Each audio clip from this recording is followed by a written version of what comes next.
Il l'a méprisée devant tout le monde, la traitant de sans éclat. Mais ce qu'il a détruit avec des mots, le temps l'a reconstruit avec force. Lorsqu'elle est revenue, personne n'a cru que c'était la même femme. Et le millionnaire qui l'avait humilié a supplié pour une seconde chance. Chapitre 1.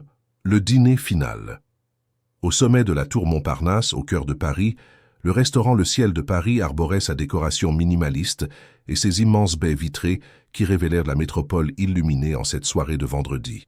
Hélène Martin, 38 ans, remuait distraitement la nourriture dans son assiette tout en observant les autres couples autour d'elle, tous souriants, tous apparemment heureux.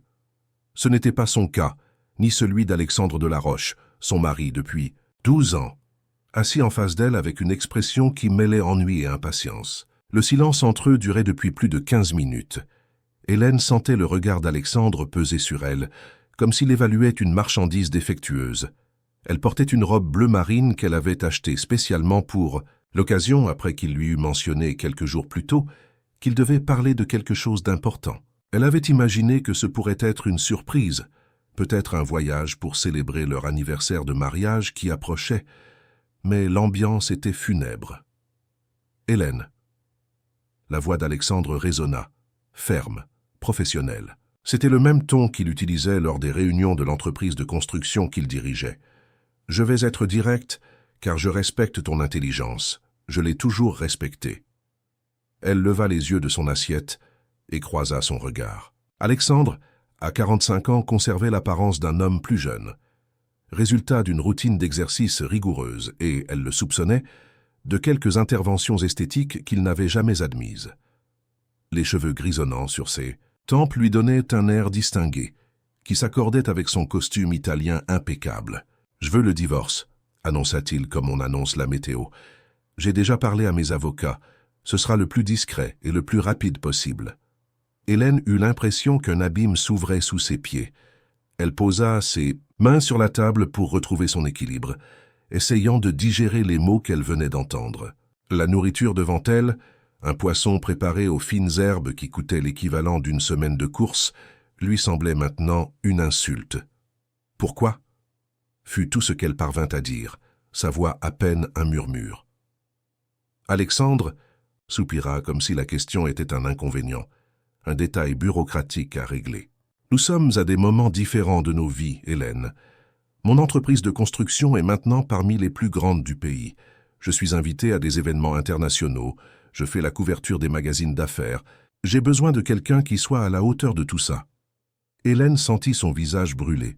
Au fil des ans, elle avait abandonné sa carrière d'architecte pour soutenir la sienne, organisant des dîners pour des clients importants, se consacrant aux œuvres sociales qui amélioraient l'image de l'entreprise, étant l'épouse parfaite qu'il exigeait. Et maintenant ça, à la hauteur, qu'est-ce que ça signifie exactement ? Demanda-t-elle, gardant son sang-froid, bien que son cœur battît à tout rompre. Alexandre but une gorgée de vin, ses yeux aussi froids que le verre de son verre. « Tu es une bonne personne, Hélène. Tu l'as toujours été. Mais j'ai besoin de quelqu'un qui fasse de l'effet en entrant dans une pièce. Quelqu'un que les autres hommes d'affaires envient, que les caméras adorent. » Il fit une pause calculée, avant de compléter « Tu es une bonne personne, mais tu n'es plus assez belle pour moi. Plus maintenant. » Les mots tombèrent comme des lames. Hélène regarda cet homme qu'elle avait un jour aimé et ne vit qu'un étranger, quelqu'un de méconnaissable dans sa cruauté calculée. 12 ans passés ensemble réduits à une évaluation superficielle de son apparence. « J'ai rencontré quelqu'un », continua Alexandre, consultant discrètement sa montre-bracelet, comme si le temps d'Hélène ne valait déjà plus grand-chose. « Laetitia. Elle est mannequin, elle a 27 ans.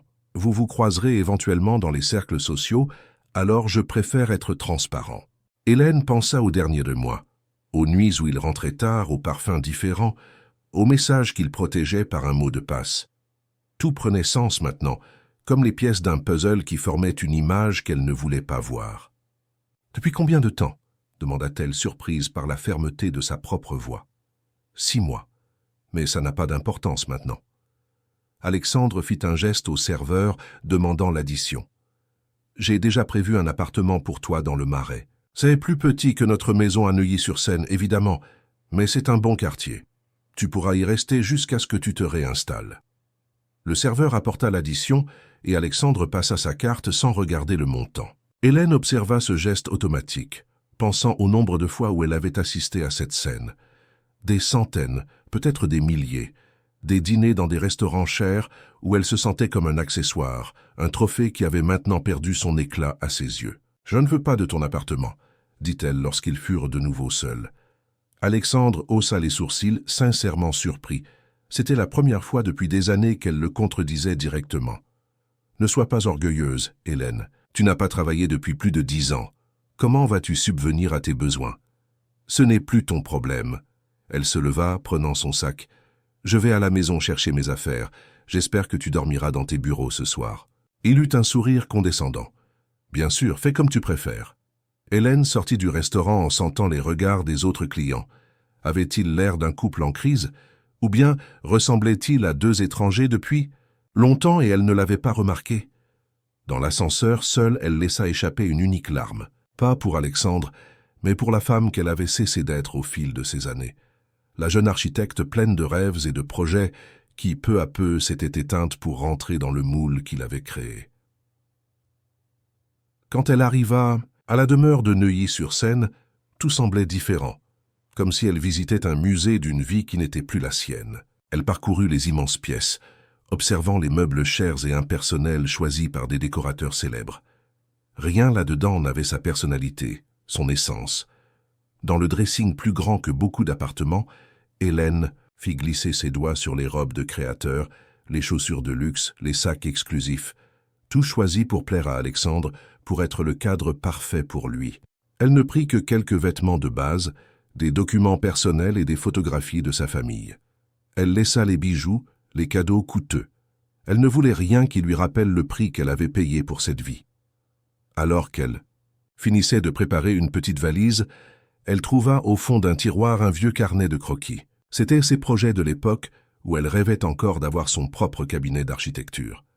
Elle feuilleta les pages jaunies, sentant une pointe de nostalgie pour la femme qu'elle avait été. Elle mit le carnet dans sa valise. Elle laissa les clés sur la table basse du salon, à côté de son alliance. Elle ne laissa pas de mots. Il n'y avait rien à dire. En fermant la porte, elle sentit comme si quelque chose se brisait en elle. Ce n'était pas son cœur. Celui-ci était déjà brisé depuis longtemps. Elle ne l'avait simplement pas admis. C'était le miroir déformé dans lequel elle se regardait depuis des années. Dans l'éclatement silencieux de cette douleur, quelque chose commença à s'éveiller. Hélène appela un taxi. Quand le chauffeur lui demanda sa destination, elle hésita un instant. « Madame, où allons-nous » répéta l'homme, la regardant dans le rétroviseur. Hélène pensa à sa sœur à Lyon, à ses parents âgés dans la campagne en Provence.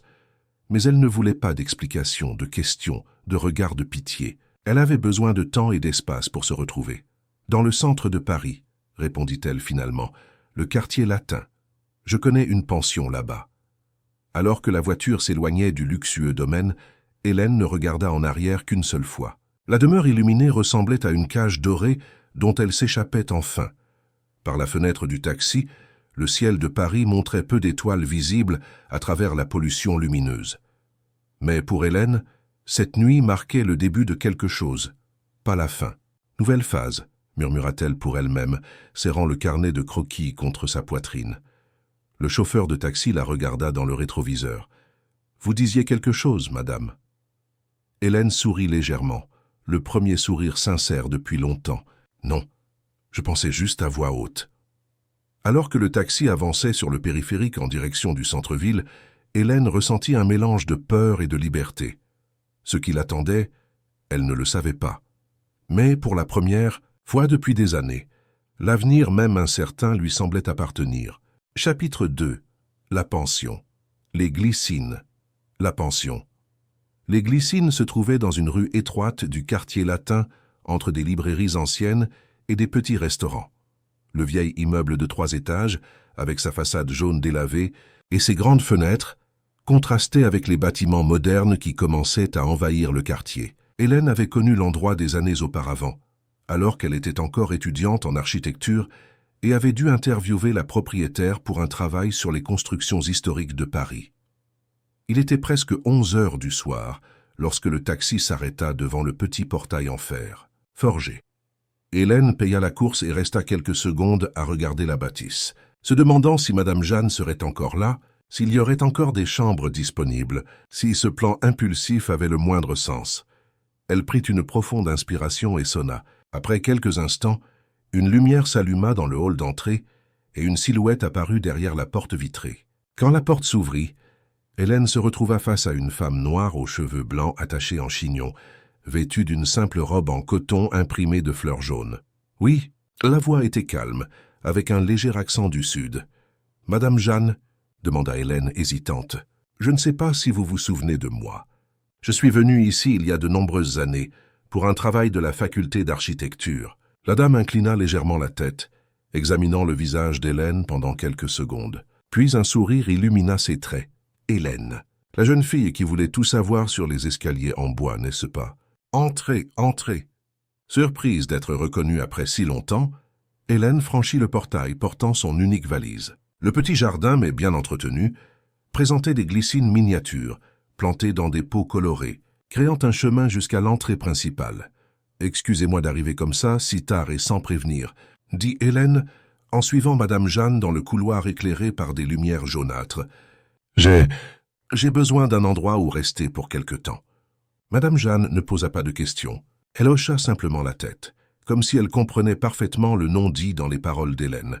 « J'ai une chambre au 2e étage. Petite, mais elle a une fenêtre qui donne sur le jardin de derrière. Le matin, la lumière est magnifique. » L'intérieur de la pension conservait le charme des décennies passées. Un parquet qui grinçait doucement à chaque pas, des murs recouverts de papier peint fleuri dans des tons pastels, des meubles anciens bien conservés. Dans le hall principal, une horloge à pendule marquait les heures d'un tic-tac réconfortant. « Je ne loue plus que 5 chambres, » expliqua Madame Jeanne en montant l'escalier. « Les autres, je les ai transformées en atelier de couture. Je fais des retouches, des réparations, quelques pièces sur commande. C'est ce qui maintient la pension à flot en ces temps modernes. » Hélène observait tout avec des yeux d'architecte, remarquant les détails qu'elle avait étudiés des années auparavant. Les balustres tournés de l'escalier, le travail en plâtre au plafond, les poignées de porte en porcelaine peintes à la main. « C'est magnifique de voir comment vous avez tout préservé, » commenta-t-elle. Madame Jeanne sourit. « Les vieilles choses ont une histoire, une âme. Il faut juste savoir écouter ce qu'elles ont à nous raconter. » La chambre était comme Madame Jeanne l'avait décrite, petite mais accueillante. Un lit simple avec un couvre-lit brodé, une vieille armoire en bois sombre, un bureau simple sous la fenêtre et un fauteuil de lecture dans un coin. Dans la salle de bain attenante, des carreaux blancs et une petite baignoire sur pieds en forme de griffe. Sur le mur opposé au lit, un miroir en pied avec un cadre ouvragé. « Demain, nous réglerons les détails de la location, » dit Madame Jeanne. « Maintenant, repose-toi. Sur la table de chevet, il y a de l'eau et un morceau de gâteau au yaourt qui restait du goûter. » Quand la dame fut sortie, Hélène s'assit sur le bord du lit, regardant la chambre qui serait sa maison pour une durée indéterminée, si différente de la demeure de Neuilly, avec ses pièces immenses et impersonnelles. Ici, chaque objet semblait avoir une histoire, un but, une présence. Elle se dirigea vers la salle de bain pour se laver le visage. En ouvrant le robinet en métal ancien, l'eau sortit avec une pression irrégulière, éclaboussant quelques gouttes sur le miroir au-dessus du lavabo. Hélène sourit en pensant à ce qu'Alexandre dirait de cet endroit. Il le qualifierait probablement de décadent ou de démodé, les adjectifs préférés qu'il utilisait pour tout ce qui ne cadrait pas avec son univers de modernité ostentatoire. De retour dans la chambre, Hélène évita de regarder le miroir en pied. Les mots d'Alexandre résonnaient encore dans son esprit. « Tu n'es plus assez belle pour moi. » C'était comme s'il avait planté une bombe en elle, programmée pour exploser chaque fois qu'elle verrait son reflet. Le lendemain, elle se réveilla au son des oiseaux venant du jardin. Un instant, elle ne reconnut pas où elle était. Puis les souvenirs de la nuit précédente revinrent comme une vague. Le dîner, le divorce, la fuite. Elle s'assit sur le lit, ressentant un mélange d'angoisse et de soulagement. Elle s'habilla avec l'un des rares vêtements qu'elle avait apportés et descendit pour le petit déjeuner, suivant l'arôme de café frais qui venait du rez-de-chaussée. Dans la petite salle à manger, une longue table en bois était dressée avec un gâteau fait maison, des pains, des fruits et un thermos de café. Madame Jeanne sortit de la cuisine, s'essuyant les mains sur un tablier. « Bonjour, Hélène. Bien dormi ?»« Étonnamment, oui, » répondit-elle, réalisant que c'était vrai.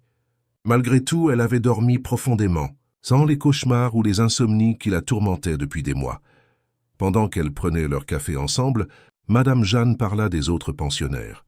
Un professeur d'histoire à la retraite qui vivait là depuis 5 ans, une étudiante en médecine venue de province et 2 frères qui travaillaient dans les boutiques du quartier. Nous sommes comme une petite famille un peu étrange, rit-elle. Chacun avec son histoire, ses horaires, ses habitudes. Mais nous respectons l'espace de l'autre. C'est la règle principale de la pension Les Glycines. Quand elles en vinrent aux détails pratiques de la location, Hélène réalisa qu'elle avait quitté la maison sans penser à ses finances. Elle avait un compte joint avec Alexandre et quelques investissements à son nom, mais il lui faudrait du temps pour organiser cela sans l'impliquer. « J'ai un peu d'argent de côté », l'expliqua-t-elle sans entrer dans les détails de sa situation. « Et j'ai l'intention de recommencer à travailler bientôt.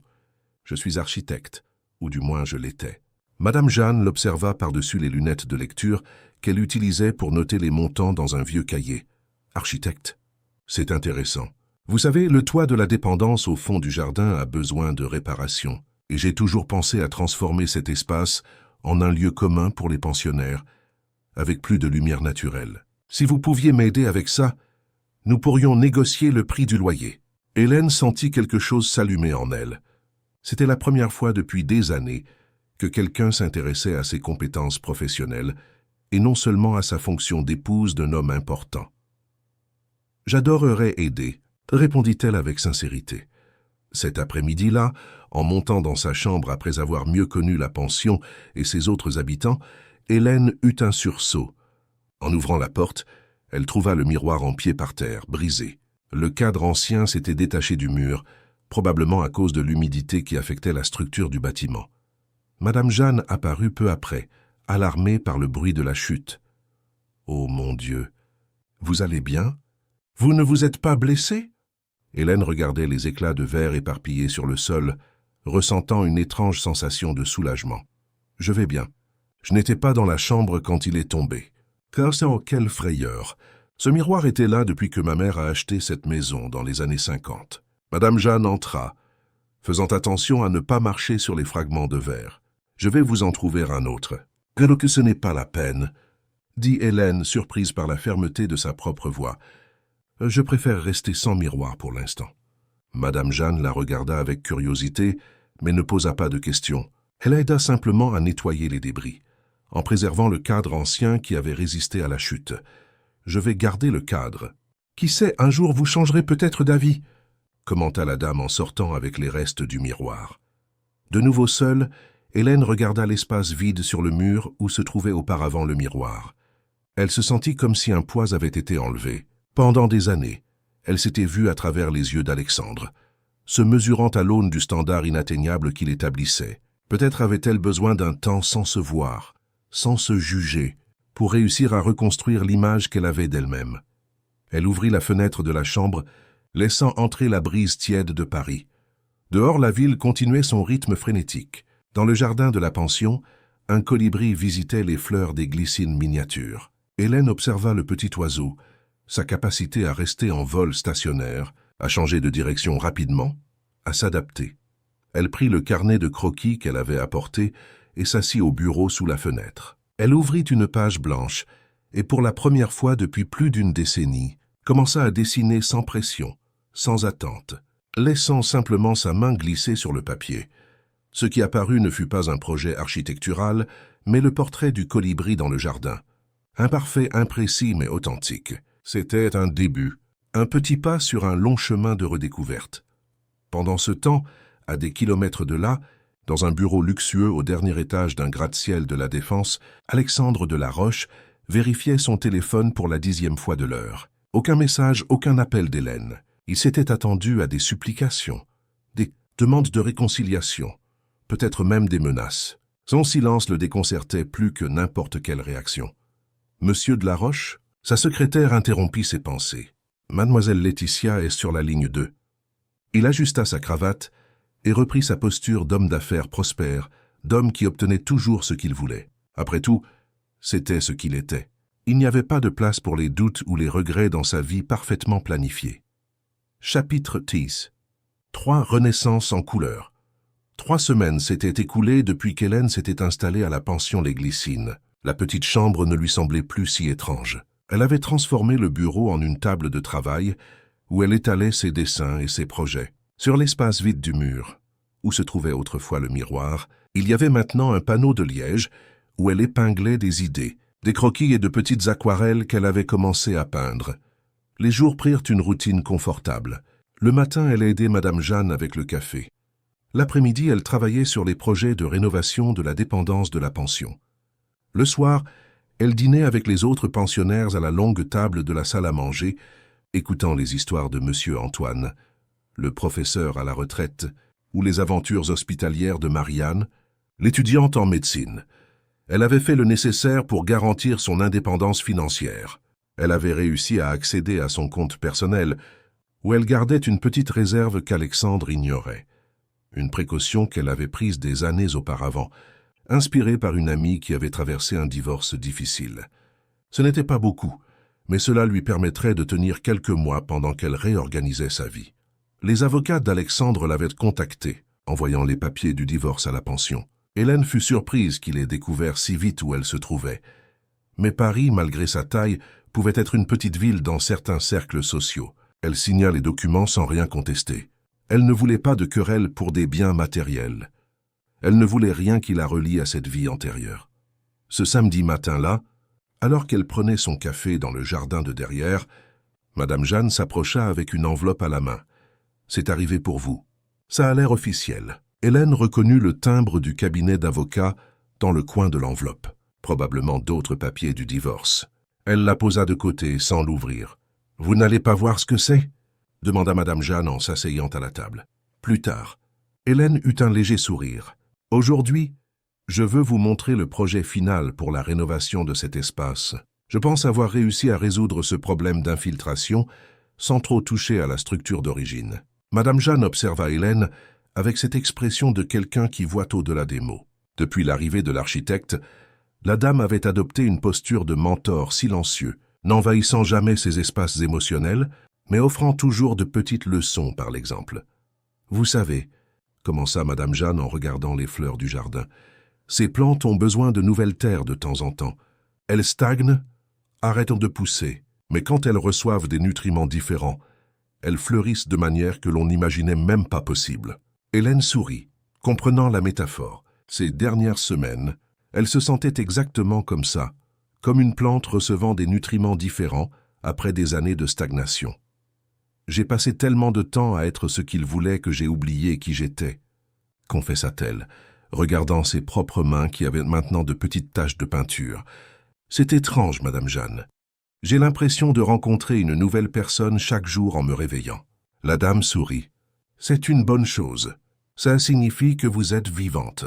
Et peut-être que vous ne rencontrez pas une nouvelle personne, mais celle qui a toujours été là, attendant d'être redécouverte. » Cet après-midi-là, après avoir finalisé les détails du projet de rénovation, Hélène décida de se promener dans le quartier latin. Le samedi était animé avec les stands de crêpes et de falafels, les touristes photographiant les fontaines, la musique s'échappant des librairies.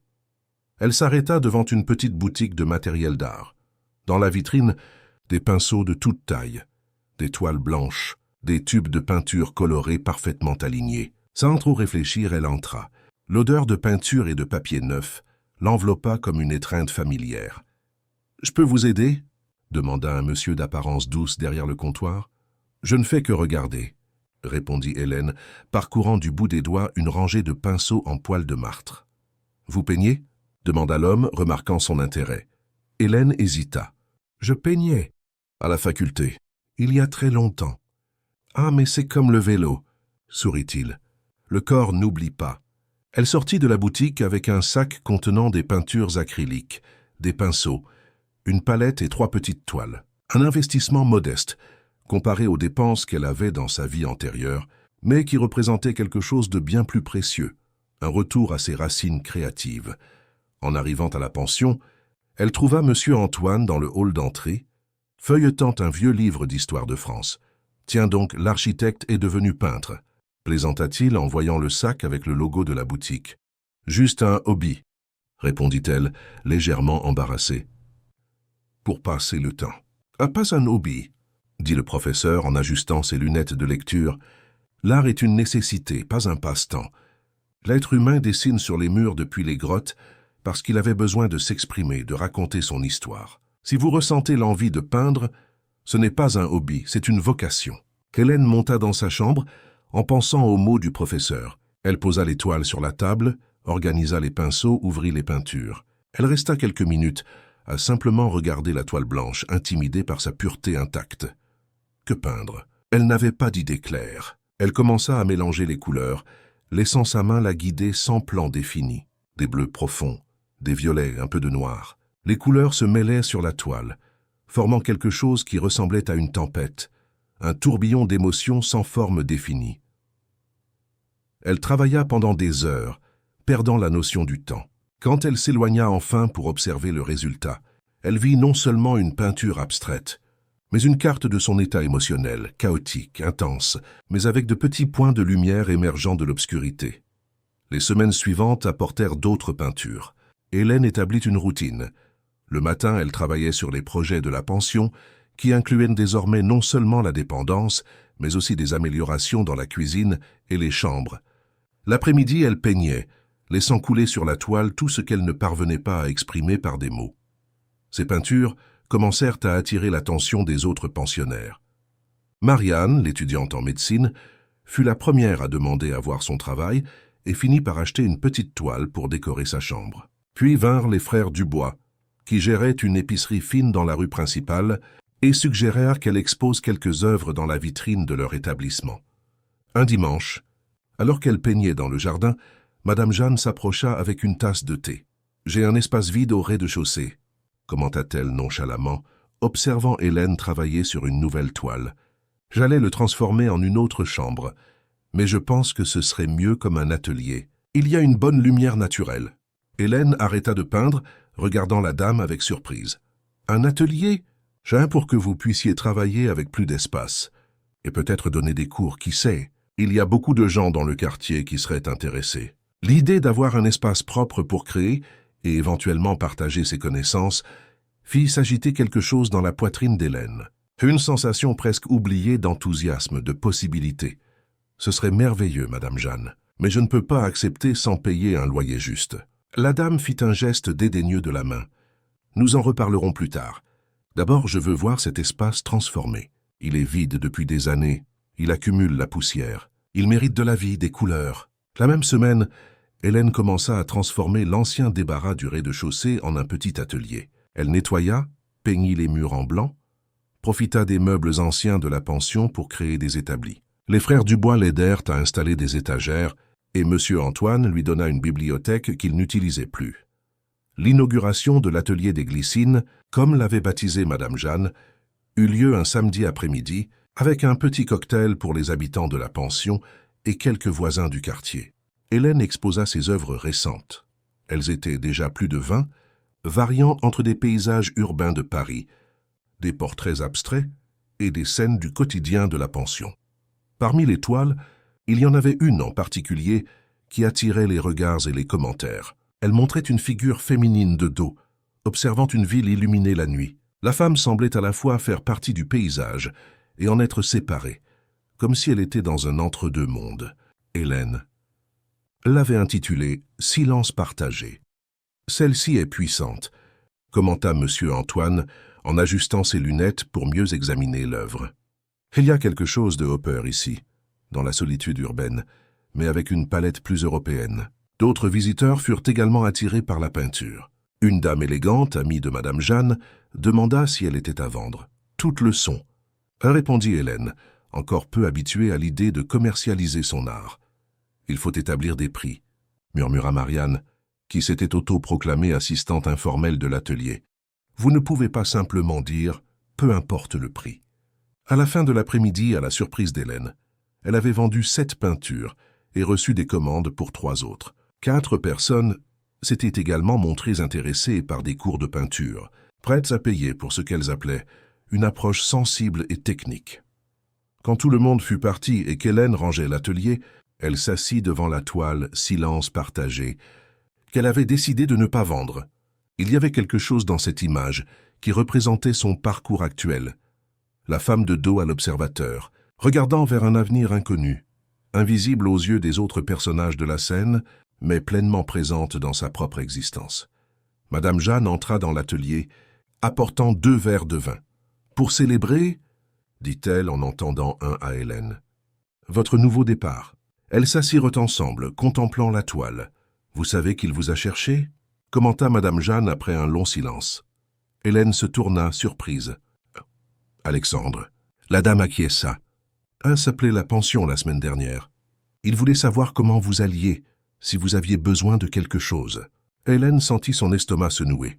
« Et que lui avez-vous dit ?»« La vérité. » Madame Jeanne eut un petit sourire, que vous étiez bien trop occupé à renaître pour répondre aux appels du passé. Hélène rit, ressentant une vague de gratitude pour cette femme qui était devenue bien plus qu'une simple logeuse. « Merci, Madame Jeanne. Pour tout. »« Ne te me remerciez pas, » répondit la dame en regardant la peinture. « C'est vous qui avez fait le travail difficile. Je n'ai fait qu'offrir l'espace. » Cette nuit-là, avant de dormir, Hélène ouvrit enfin l'enveloppe qu'elle avait laissée de côté des semaines auparavant. Ce n'était pas d'autres papiers du divorce, comme elle l'avait supposé, mais une notification de la banque. Alexandre avait transféré une somme considérable sur son compte personnel, avec un message « Pour l'appartement dans le Marais. Pas par charité, mais parce que c'est juste. » Hélène regarda le papier pendant de longues minutes, ressentant des émotions contradictoires. L'argent serait utile, elle ne pouvait le nier. Il l'aiderait à établir son atelier de manière plus professionnelle, peut-être même à louer un espace propre à l'avenir. Mais il y avait quelque chose dans l'attitude d'Alexandre, dans sa façon de tout résoudre avec de l'argent, qui la dérangeait profondément. Elle prit son téléphone et tapa un message simple. « Merci pour le geste, mais je n'ai pas besoin de l'argent. Je vais bien, Hélène. » Pendant ce temps, à des kilomètres de là, dans le luxueux appartement en duplex qu'il partageait avec Laetitia, Alexandre Delaroche regardait la ville illuminée à travers les baies vitrées. Le mannequin était à Milan pour une campagne publicitaire et il se retrouvait seul pour la première fois depuis des semaines. Sur la table basse, un magazine d'architecture ouvert montrait un article sur les tendances des espaces urbains. Plusieurs noms d'architectes étaient mentionnés, lui rappelant l'époque où il avait connu Hélène, quand elle était encore une jeune professionnelle pleine d'idées et d'enthousiasme. Il se souvenait de la fascination qu'il éprouvait pour sa passion de transformer les espaces, de créer des ambiances qui racontaient des histoires. Quand son téléphone vibra avec le message d'Hélène, il sentit quelque chose d'étrange dans sa poitrine, une sensation qu'il ne parvenait pas à nommer, mais qui le faisait se demander pour la première fois si ce qu'il croyait être le succès l'était vraiment. Chapitre 4. Chemins qui se croisent. 6 mois s'étaient écoulés depuis l'inauguration de l'atelier des glycines. Le petit espace au rez-de-chaussée de la pension était devenu un point de rencontre culturel dans le quartier latin. 2 fois par semaine, Hélène donnait des cours de peinture à de petits groupes. Les autres après-midi, elle ouvrait l'espace pour les visites et les ventes. Une petite plaque en bois sculptée par les frères Dubois annonçait l'endroit discret mais accueillant. Le succès de l'atelier surprit Hélène. Ce n'était pas seulement un moyen de subsistance, bien qu'elle parvint à subvenir confortablement à ses besoins avec la vente de ses œuvres et les cours, mais un espace de guérison et de redécouverte. Chaque toile qu'elle créait semblait porter un morceau de son histoire, de son processus de renaissance. Ce jeudi matin-là, alors qu'elle préparait l'atelier pour recevoir un groupe de lycéens, Hélène fredonnait doucement. Ses cheveux, autrefois toujours attachés en un chignon sévère comme Alexandre préférait, tombaient maintenant librement sur ses épaules, plus courts, et avec des mèches colorées que Marianne l'avait convaincue de faire. Elle portait une salopette en jean taché de peinture et des bottes confortables, un look qui aurait horrifié son ex-mari et le cercle social qu'il fréquentait. Le téléphone sonna, interrompant ses pensées. C'était Clarisse, une galeriste qui avait découvert son travail lors d'une visite dans le quartier latin. « Hélène, j'ai une nouvelle incroyable. » La voix de Clarisse débordait d'enthousiasme. « J'ai réussi à inclure 3 de vos œuvres dans l'exposition collective « Nouvelles perspectives urbaines ». Ce sera au Centre Pompidou le mois prochain. » Hélène s'assit, sentant ses jambes trembler. Le Centre Pompidou était l'un des espaces d'exposition les plus importants de la ville. « Clarisse, c'est... je ne sais même pas quoi dire. » Dites « oui, bien sûr, c'est une opportunité merveilleuse. Plusieurs critiques importants seront présents, ainsi que des collectionneurs. J'ai besoin d'une série urbaine de votre part. Ces visions nocturnes de Paris que vous m'avez montrées la semaine dernière seraient parfaites. Après avoir raccroché, Hélène resta quelques minutes à simplement respirer, essayant d'assimiler la nouvelle. De toutes les directions que sa vie aurait pu prendre après le divorce, devenir une artiste avec des œuvres exposées dans un centre culturel important ne figurait pas dans ses prévisions. Quand les étudiants arrivèrent pour le cours, ils remarquèrent immédiatement son agitation. « Professeur Hélène, il s'est passé quelque chose ?» demanda Julie, une adolescente talentueuse de 16 ans qui suivait les cours depuis le début. Hélène partagea la nouvelle, recevant des étreintes et des félicitations sincères de ses élèves.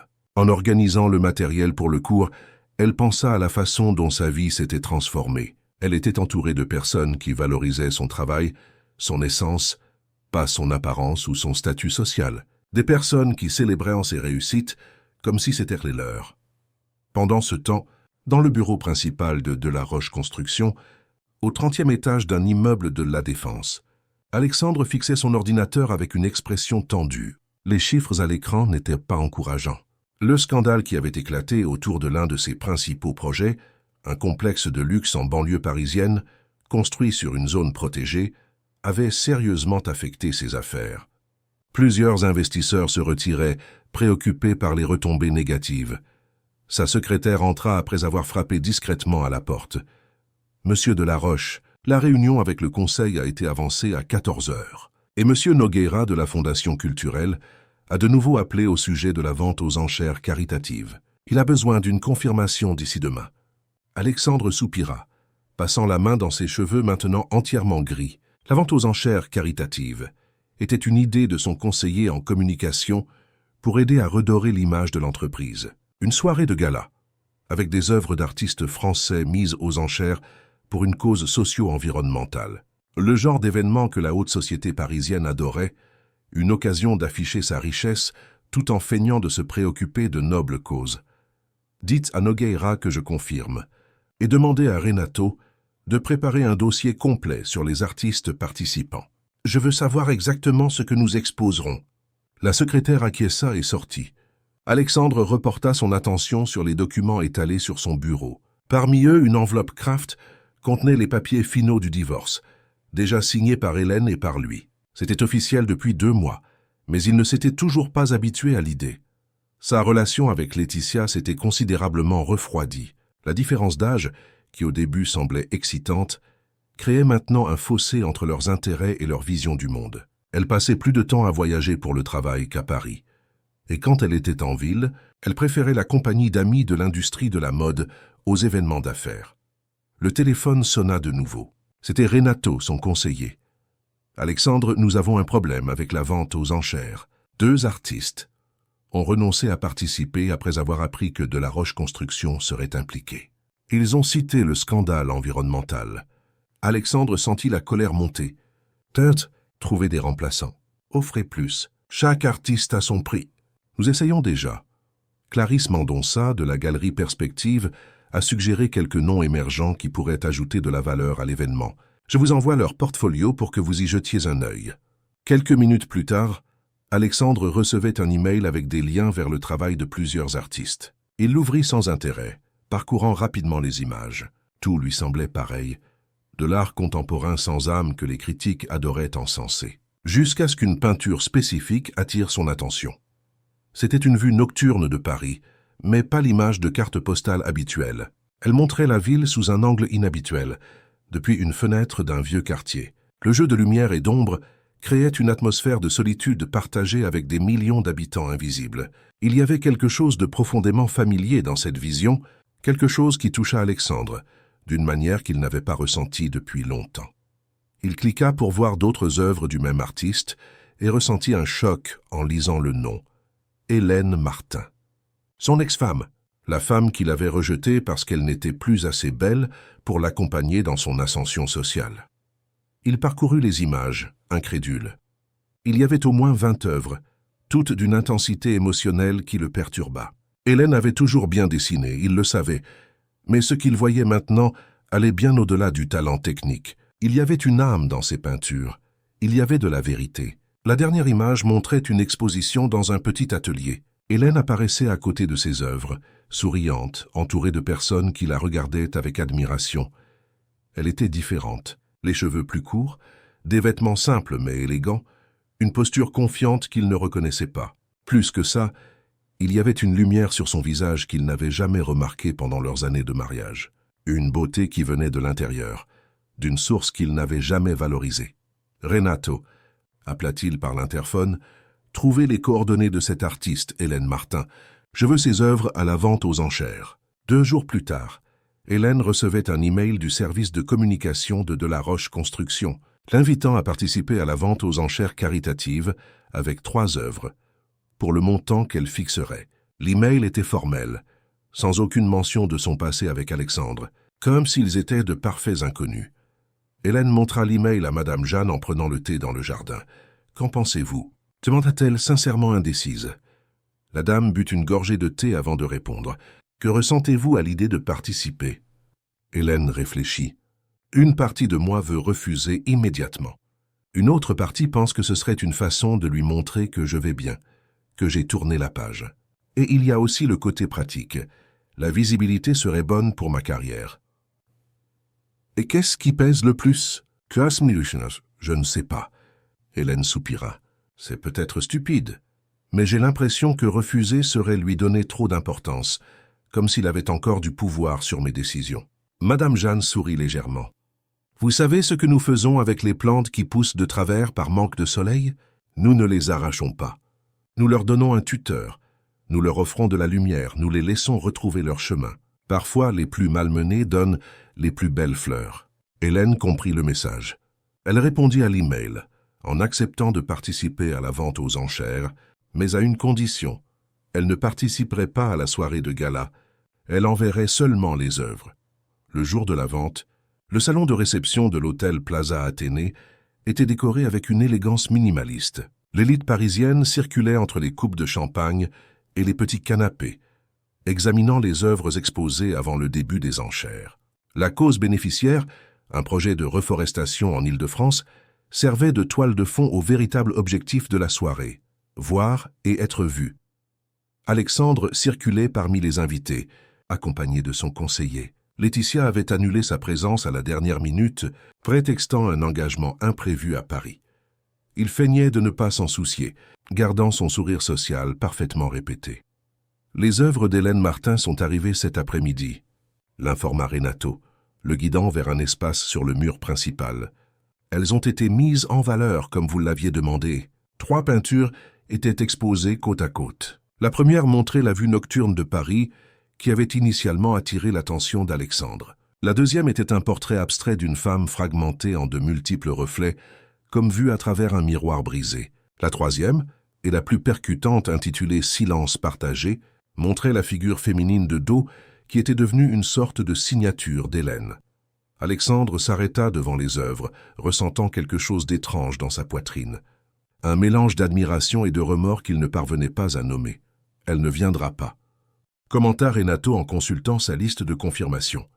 Elle a envoyé les œuvres, mais a décliné l'invitation à la soirée. La vente aux enchères commença ponctuellement à 21h. Les œuvres furent représentées une par une. Le commissaire-priseur décrivant brièvement chaque artiste et la mise à prix. Quand vint le tour des peintures d'Hélène, il y eut un intérêt immédiat de plusieurs acheteurs. La première fut adjugée à un collectionneur connu pour son flair pour les talents émergents. La deuxième suscita une petite bataille entre une galeriste internationale et un entrepreneur du secteur technologique, la galeriste l'emportant. Quand « Silence partagé » fut présenté, Alexandre leva discrètement la main, faisant la première offre. Un autre acheteur intéressé augmenta le prix. Alexandre répondit, augmentant significativement l'offre. La dispute se poursuivit pendant quelques minutes, les montants grimpant rapidement. « Vendu à Monsieur Delaroche », annonça finalement le commissaire-priseur en frappant le marteau. Après l'événement déjà dans son appartement, Alexandre observait la peinture qu'il avait acquise pour un montant bien supérieur au marché. La figure féminine de dos semblait le dévisager dans son silence éloquent. Il y avait quelque chose de profondément accusateur dans cette posture, comme si la femme sur la toile savait exactement qui il était et ce qu'il avait fait. Son téléphone sonna. C'était un numéro inconnu. « Alexandre de la Roche », répondit-il, gardant son ton professionnel malgré l'heure. « Alexandre ». La voix d'Hélène résonna, claire de l'autre côté de la ligne. « J'ai appris que vous aviez acheté ma peinture. » Il sentit son cœur s'accélérer. « Hélène, oui, je l'ai achetée. C'est une œuvre extraordinaire. »« Oui, merci. » Il y eut une brève pause. « Je voulais vous remercier d'avoir inclus mon travail dans la vente. C'était généreux de votre part. » La formalité dans sa voix le dérangea. C'était comme si elle parlait à un étranger. « Votre travail mérite d'être reconnu, » répondit-il, essayant de garder le même ton. « Vous avez toujours eu du talent. » Une autre pause. « C'est tout ?» demanda Hélène avec une note de surprise. « Aucune question sur comment je vais, ce que je fais. Après tout ce temps ?» Alexandre sentit son visage chauffer. « Désolé, c'est que je ne savais pas si vous voudriez en parler. » « En parler de quoi, Alexandre? De notre vie, de notre mariage raté, ou du fait que vous m'avez jeté comme on change un costume démodé ?» La froideur calculée qu'il avait pratiquée pendant des années dans des négociations difficiles semblait s'être évaporée. « Hélène, je... »« Non, » elle interrompit-elle. « Je n'ai pas besoin d'explications ou d'excuses. Je voulais juste comprendre pourquoi vous avez acheté précisément cette peinture. De toutes, pourquoi silence partagé ?» Alexandre regarda la toile, la figure solitaire tournant le dos au monde.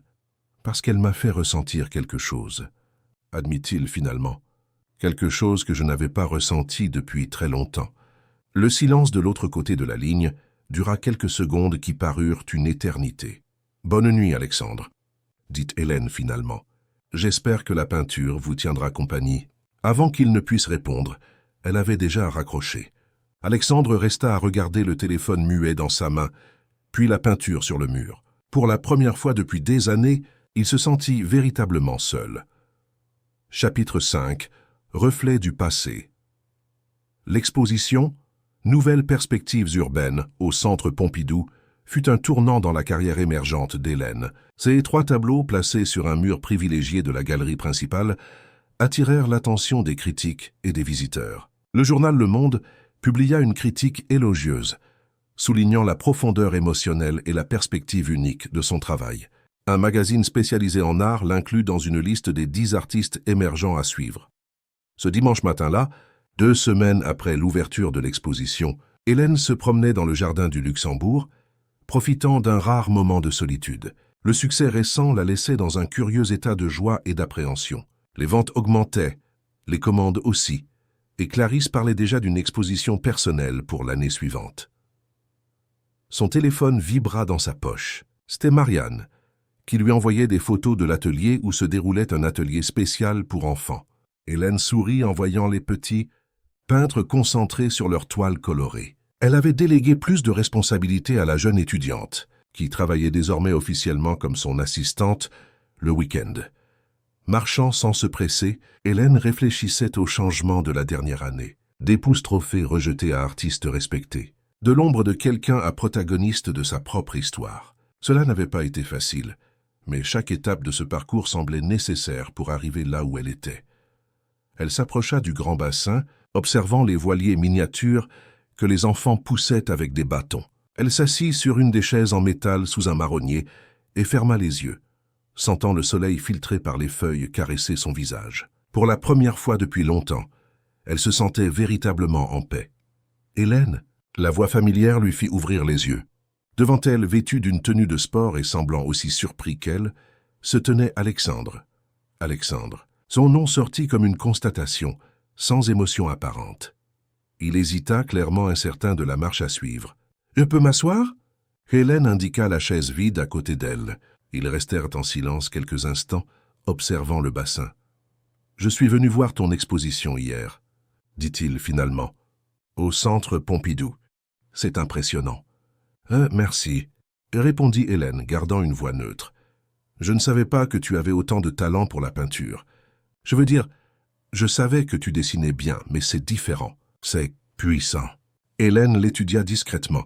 Alexandre semblait plus âgé, moins apprêté que d'habitude, les cheveux entièrement gris, quelques nouvelles rides autour des yeux.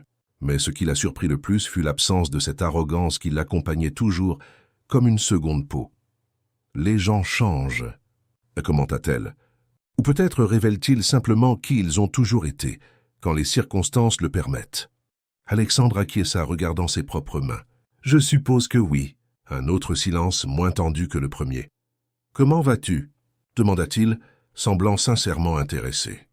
Hélène considéra la question, se demandant quelle part de vérité partager. Je vais bien. Mieux que je n'aurais jamais cru possible en quittant notre maison ce soir-là. C'est la pension dans le quartier latin. Tu y habites toujours? Oui. C'est devenu plus qu'un simple endroit où loger. C'est une communauté. J'ai mon atelier au rez-de-chaussée. Je donne des cours, je vends mes œuvres. J'ai trouvé des gens qui me valorisent pour ce que je suis, pas pour ce que je parais. Alexandre joignit ses mains entre ses genoux, dans un geste presque enfantin de malaise. Je le mérite. Quoi? Cette accusation voilée. Je sais que j'ai été terrible avec toi, Hélène. J'ai dit des choses impardonnables. Hélène secoua la tête. Ce n'est pas une accusation, Alexandre. C'est juste un fait. Et je ne cherche pas à ce que tu te sentes coupable. En fait, avec le recul, j'ai presque l'impression que je devrais te remercier. Il la regarda surpris. Me remercier? Si tu ne m'avais pas rejeté de cette façon, je n'aurais peut-être jamais trouvé le courage de suivre mon propre chemin. Je serais peut-être resté un simple accessoire dans ta vie, sans réaliser tout ce que je perdais. Alexandre absorba ces mots en silence. Après un moment où il reprit la parole, l'entreprise traverse des difficultés. Le scandale environnemental a affecté notre réputation. Certains investisseurs se sont retirés. Je l'ai appris. J'ai lu les journaux. Où je vends chez la maison de Neuilly, continua-t-il. Elle est trop grande, trop vide, et les nouveaux projets que nous développons sont différents, durables, avec un impact social positif. J'essaye de réorienter les choses. Hélène l'observait avec curiosité.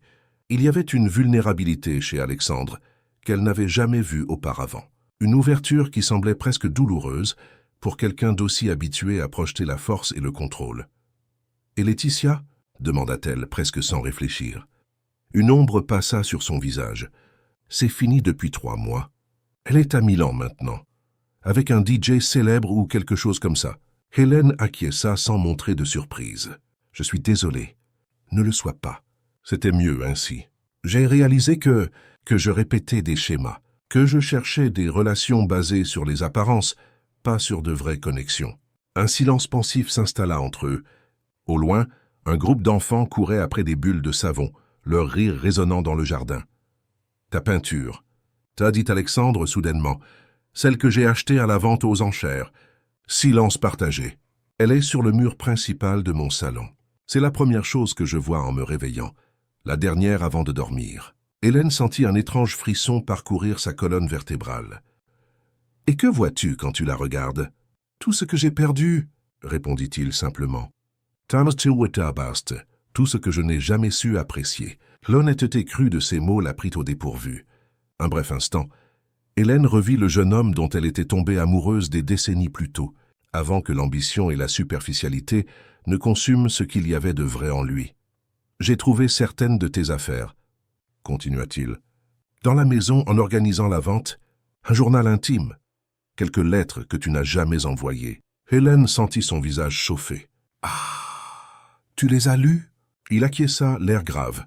« Je les ai lues, et c'était comme te rencontrer pour la première fois. » Une brise légère agita les feuilles au-dessus d'eux, créant un jeu d'ombre et de lumière sur le visage d'Alexandre. Hélène se demanda s'il réalisait l'ironie de la situation. Comment il la voyait clairement maintenant, alors qu'elle n'était plus là pour être vue. « Une lettre en particulier, » poursuivit-il, la voix plus basse. « Écrite juste avant notre dîner final. Tu y décrivais comment tu te sentais invisible, comment chaque jour était un exercice d'effacement de soi pour correspondre à mes attentes. » Hélène se souvenait de cette lettre. Elle l'avait écrite dans un moment de désespoir, sans réelle intention de la lui donner. Un exutoire pour elle-même, une tentative de comprendre sa propre douleur. C'est la chose la plus honnête que quelqu'un m'ait jamais dite. Avoua Alexandre. Et tu ne me l'as même pas dit directement. Hélène sentit une émotion ancienne et familière émerger dans sa poitrine. Pas de l'amour exactement, mais une sorte de compréhension. Alexandre semblait traverser son propre processus de redécouverte, tout comme elle. J'expose dans une galerie à Saint-Germain-des-Prés le mois prochain, commenta-t-elle, changeant subtilement de sujet. Une exposition personnelle, ma première. Il sourit, un sourire sincère qui atteignait ses yeux. Félicitations, Hélène. Tu le mérites. Merci. Alexandre regarda sa montre. Je dois y aller. J'ai une réunion avec les nouveaux architectes de l'entreprise. Nous revoyons complètement notre approche. Ok. Il se leva, ajustant sa veste de sport. Il semblait vouloir dire quelque chose de plus, mais hésitait. On pourrait peut-être prendre un café un de ces jours. Hein, suggéra-t-il finalement. Tant ça ami. Si tu le veux, bien sûr. Hélène l'évalua un instant. Elle ne ressentait plus cette oppression dans la poitrine en le regardant. Aucune douleur résiduelle, aucun ressentiment brûlant. Juste la tranquillité de quelqu'un qui a tourné la page. Peut-être, répondit-elle avec sincérité. Mon numéro est le même. Je sais. Il sourit de nouveau, un sourire timide, presque juvénile. À bientôt, Hélène. À bientôt, Alexandre. Elle le regarda s'éloigner, sa silhouette diminuant progressivement entre les arbres du jardin. C'était étrange de le voir ainsi, non plus comme l'homme qui l'avait profondément blessé, mais simplement comme une personne faillible, essayant de trouver son chemin, tout comme elle. Elle se tourna de nouveau vers le bassin, vers les voiliers qui continuaient leur ballet aquatique, indifférents aux drames humains qui se déroulaient sur leurs rives. Elle respira profondément, sentant l'air frais remplir ses poumons.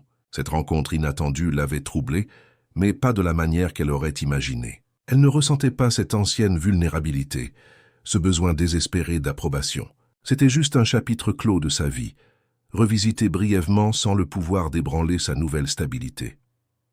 De retour à la pension, elle trouva Madame Jeanne dans le jardin, arrosant ses chères plantes. La dame avait un 6e sens pour les états émotionnels altérés et perçut immédiatement que quelque chose s'était pincé. « Vous avez rencontré quelqu'un » demanda-t-elle directement, avec cette intuition qui surprenait toujours Hélène. « Alexandre » répondit-elle en s'asseyant sur le banc en bois. « Au Luxembourg. » Madame Jeanne acquiesça comme si elle le savait déjà. Et comment c'était? Différent de ce que j'attendais. Il semble changé, plus humain, moins arrogant. Il a parlé de mon art, des difficultés de son entreprise, du fait qu'il avait lu de vieilles lettres qu'il avait trouvées. La dame posa son arrosoir et s'assit à côté d'Hélène. « Et comment vous êtes-vous sentie » Hélène réfléchit un instant. « En paix, je crois. Comme si je pouvais enfin le regarder et ne voir qu'une personne, plus quelqu'un qui a du pouvoir sur moi, sur ce que je ressens à mon propre sujet. » Madame Jeanne sourit avec cette sagesse sereine qui la caractérisait. « Ça s'appelle la liberté, ma fille. La vraie. » Cette nuit-là, Hélène travailla tard, dans son atelier. Inspirée par la rencontre inattendue, elle commença une nouvelle série de peintures. Elle ne portait pas sur Alexandre ou sur le passé, mais sur les intersections, les moments où les vies se croisent, se transforment mutuellement et suivent des directions distinctes. Sur la première toile de la série, elle peignit 2 routes qui se rejoignaient brièvement avant de se diriger vers des horizons différents. Au point d'intersection, une petite lumière dorée, comme un moment de clarté partagée. En travaillant, elle ressentit une profonde gratitude pour tout ce qu'elle avait vécu, les joies, les peines, les recommencements. Chaque expérience l'avait façonnée, l'avait amenée à ce moment précis, à ce petit atelier accueillant, à cette vie qui était maintenant véritablement la sienne. Son téléphone sonna. C'était Clarisse, la galeriste. « Hélène, j'ai des nouvelles merveilleuses. Ce collectionneur de New York, qui a vu votre travail à l'exposition collective, veut acheter toute votre prochaine série, sans même avoir vu les œuvres. Il a dit qu'il faisait confiance à votre vision artistique. La nouvelle était extraordinaire. Un vote de confiance que peu d'artistes reçoivent, surtout en début de carrière. C'est... Waouh, je ne sais même pas quoi dire, Clarisse. Dites oui, bien sûr. Et ce n'est pas tout. Il est intéressé à présenter votre travail dans une galerie à Chelsea l'année prochaine. Une exposition internationale, Hélène. Votre travail qui traverse les frontières. » Après avoir accroché, Hélène resta à regarder la toile sur laquelle elle travaillait, les routes qui se croisaient et suivaient des directions différentes. C'était une métaphore parfaite de sa vie actuelle, pleine de possibilités, de chemins inexplorés, d'horizons qui s'élargissaient chaque jour. Dans son appartement du Marais, Alexandre regardait la peinture, silence partagé sur le mur du salon. La figure féminine de dos semblait différente maintenant, après avoir rencontré Hélène personnellement. Ce n'était plus seulement une image d'abandon ou de quelqu'un ignoré. C'était une déclaration d'indépendance, de quelqu'un qui a choisi de tourner le dos à ce qui ne lui servait plus.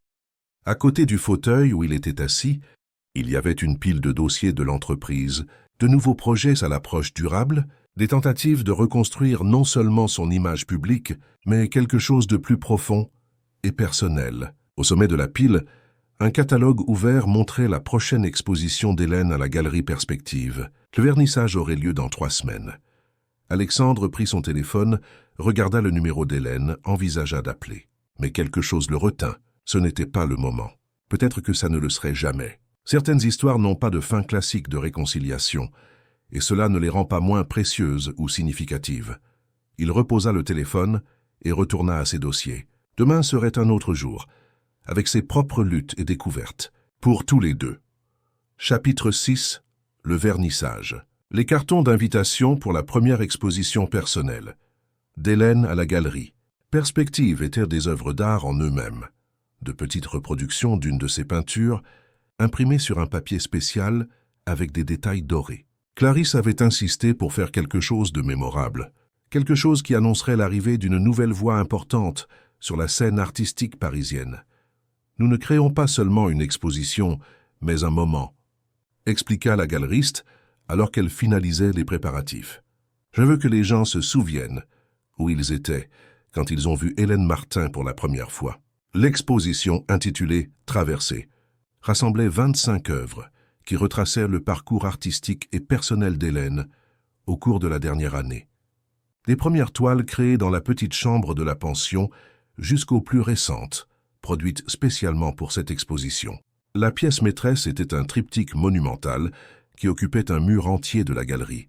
3 panneaux qui, ensemble, racontaient une histoire de fragmentation et de reconstruction à travers un langage visuel puissant et émouvant. Le matin du vernissage, Hélène se réveilla avec un mélange d'excitation et de nervosité. Le rêve qui avait commencé comme un moyen de surmonter sa douleur et de redécouvrir son identité se matérialisait maintenant en un événement qui pourrait définir sa carrière. Elle s'habilla avec soin, optant pour un ensemble pantalon et blazer rouge foncé que Marianne l'avait aidé à choisir. Élégant mais confortable, remarquable mais pas extravagant. Avant de partir, elle reçut un SMS d'Alexandre. « Bonne chance ce soir. Je serai là discrètement si cela ne te dérange pas. » Hélène relut le message plusieurs fois, essayant de déchiffrer ses propres sentiments. Depuis leur rencontre au jardin, ils avaient échangé quelques messages occasionnels. Rien de profond. Juste des communications cordiales, sur des événements artistiques ou des nouvelles de connaissances communes. Ils ne s'étaient pas revus personnellement, bien qu'Alexandre ait suggéré un café à quelques reprises. Hélène trouvait toujours un moyen poli de reporter, non par ressentiment, mais par une intuition qu'ils avaient besoin de cet espace, de cette distance respectueuse.